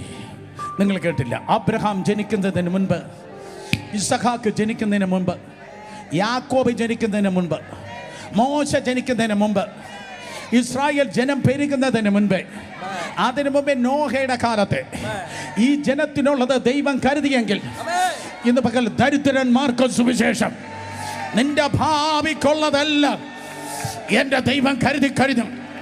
നിന്റെ പിള്ളേർക്കുള്ളതല്ല എന്റെ തമ്പുരാൻ കരുതി കഴിഞ്ഞു. വാ തുറന്ന് ആമേൻ പറ. നിനക്കുള്ളതെല്ലാം ദൈവം കരുതി കഴിഞ്ഞു. നീ അതിനു വേണ്ടി കാത്തിരിക്കുകയല്ല, അത് നിനക്ക് വേണ്ടി കാത്തിരിക്കട്ടെ. ദരിദ്രർക്ക് സുവിശേഷം, ദരിദ്രർക്ക് സുവിശേഷം. ആ സുവിശേഷം ഈ അധരങ്ങളിൽ നിറയട്ടെ. ആ സുവിശേഷം ഈ അധരങ്ങളിൽ പകരട്ടെ. Boldness to speak. സുവിശേഷം പറയേണ്ട ധൈര്യം നിറയട്ടെ. കരങ്ങളെ ഉയർത്തി, കരങ്ങളെ ഉയർത്തി. സുവിശേഷം പറയേണ്ട ധൈര്യം നിറയട്ടെ. ഇന്ന് മുതൽ എല്ലാവരും 2 കരങ്ങൾ ഉയർത്തി പറയണം, എനിക്ക് എല്ലാവരോടും സുവിശേഷം പറയണം. Yes yes yes yes. എൻ്റെ ഓഫീസിൽ, എൻ്റെ വർക്ക് പ്ലേസിൽ, എൻ്റെ ബിസിനസ് സെൻറ്ററിൽ സുവിശേഷം പറയണം. എൻ്റെ ശബ്ദം സുവിശേഷ ശബ്ദം. പിള്ളേരെല്ലാം കണ്ണുകളടിച്ച് പറഞ്ഞ സ്കൂളിൽ എനിക്ക് എല്ലാവരോടും സുവിശേഷം പറയണം. കോളേജിൽ എനിക്ക് എല്ലാവരോടും സുവിശേഷം പറയണം. ദരിദ്രന്മാരോട് സുവിശേഷം, ദരിദ്രന്മാർക്ക് സുവിശേഷം. Yes yes. തീരുമാനിക്കുക, തീരുമാനിക്കുക, തീരുമാനിക്കുക. 100 കണക്കിന്, 1000 കണക്കിന്, 10,000 കണക്കിന് ജനത്ത് ഞാൻ രക്ഷാവാചകം പറഞ്ഞു കൊടുത്ത രക്ഷയിലേക്ക് നടത്തും. കർത്താവ് യേശു എൻ്റെ ഹൃദയത്തിലേക്ക് വരണമേ. അങ്ങ് എനിക്ക് വേണ്ടി ക്രൂശിന്മേൽ മരിച്ചു, അടക്കപ്പെട്ട് ഉയർത്തെഴുന്നേറ്റ് വന്ന് ഞാൻ വിശ്വസിക്കുന്നു. അങ്ങയുടെ രക്തത്താൽ എന്നെ കഴുകണമേ, ശുദ്ധീകരിക്കണമേ, അങ്ങയുടെ പൈതലാക്കി തീർക്കണമേ, ജീവൻ്റെ പുസ്തകത്തിൽ എൻ്റെ പേരിനെ എഴുതണമേ, കൃപയാൽ എന്നെ രക്ഷിക്കണമെന്ന് ഞാൻ സുവിശേഷം പറഞ്ഞു കൊടുത്ത്, രക്ഷാവാചകം പറഞ്ഞു കൊടുത്ത് ആയിരങ്ങളെ, 10,000ങ്ങളെ ദൈവകൃപയിലേക്ക് ഞാൻ നേടും. ദരിദ്രന്മാർക്ക് സുവിശേഷം. ശമര്യക്കാരത്ത് തിരിച്ചു പോയി ആ ഗ്രാമത്തിലുള്ള എല്ലാവരോടും പറഞ്ഞതുപോലെ, ഫിലിപ്പോസ് ശമരിയെ ഇളക്കിയതുപോലെ എൻ്റെ ശബ്ദം സുവിശേഷ ശബ്ദം, എൻ്റെ ശബ്ദം സുവിശേഷ ശബ്ദം. The Spirit of God is upon me. കർത്താവിൻ്റെ ആത്മാവ് ഏതോ മുൾപ്പടപ്പിലല്ല, ഏതോ മന്ദിരത്തിലല്ല, ഏതോ മലയിലല്ല. The Spirit of God is upon me. ദൈവത്തിൻ്റെ ആത്മാവ് എൻ്റെ മേൽ, ദരിദ്രന്മാരോട് സുവിശേഷം അറിയിപ്പാൻ. വിശ്വസ കർത്താവേ, ഇന്ന് പകൽ കൽപ്പിച്ച ഈ നല്ല ദൂതനായി സ്തോത്രം. എൻ്റെ ജനത്തെ അനുഗ്രഹിക്കുന്ന അങ്ങ് അവരെ ഊതിയാട്ടെ, ഒരു മ്യൂസിക് ഇൻസ്ട്രുമെൻറ്റിനെ പോലെ കർത്താവ് അവരെ മീട്ടിയാട്ടെ, ഉപയോഗിച്ചാട്ടെ. കൊതി തീരും വരെ അനേകർക്ക് ആശ്വാസമായി, അനേകർക്ക് വിടുതലായി, രക്ഷയായി ഈ ജനമായി തീരട്ടെ. വില്യം ബൂത്ത് സ്ഥാപിച്ച സാൽവേഷൻ ആർമി പോലെ, രക്ഷാ സൈന്യം പോലെ ഈ ജനത്തെ ഞാൻ അനുഗ്രഹിച്ചയക്കുന്നു. രക്ഷിക്കപ്പെടുന്നവർക്ക് വേണ്ടി വലിയൊരു സൈന്യമായി എൻ്റെ ജനത്തെ അവിടെ നിന്ന് ഉപയോഗിക്കും. അങ്ങയുടെ നാമത്തെ മഹത്വപ്പെടുത്തും, യേശുവിൻ നാമത്തിൽ തന്നെ.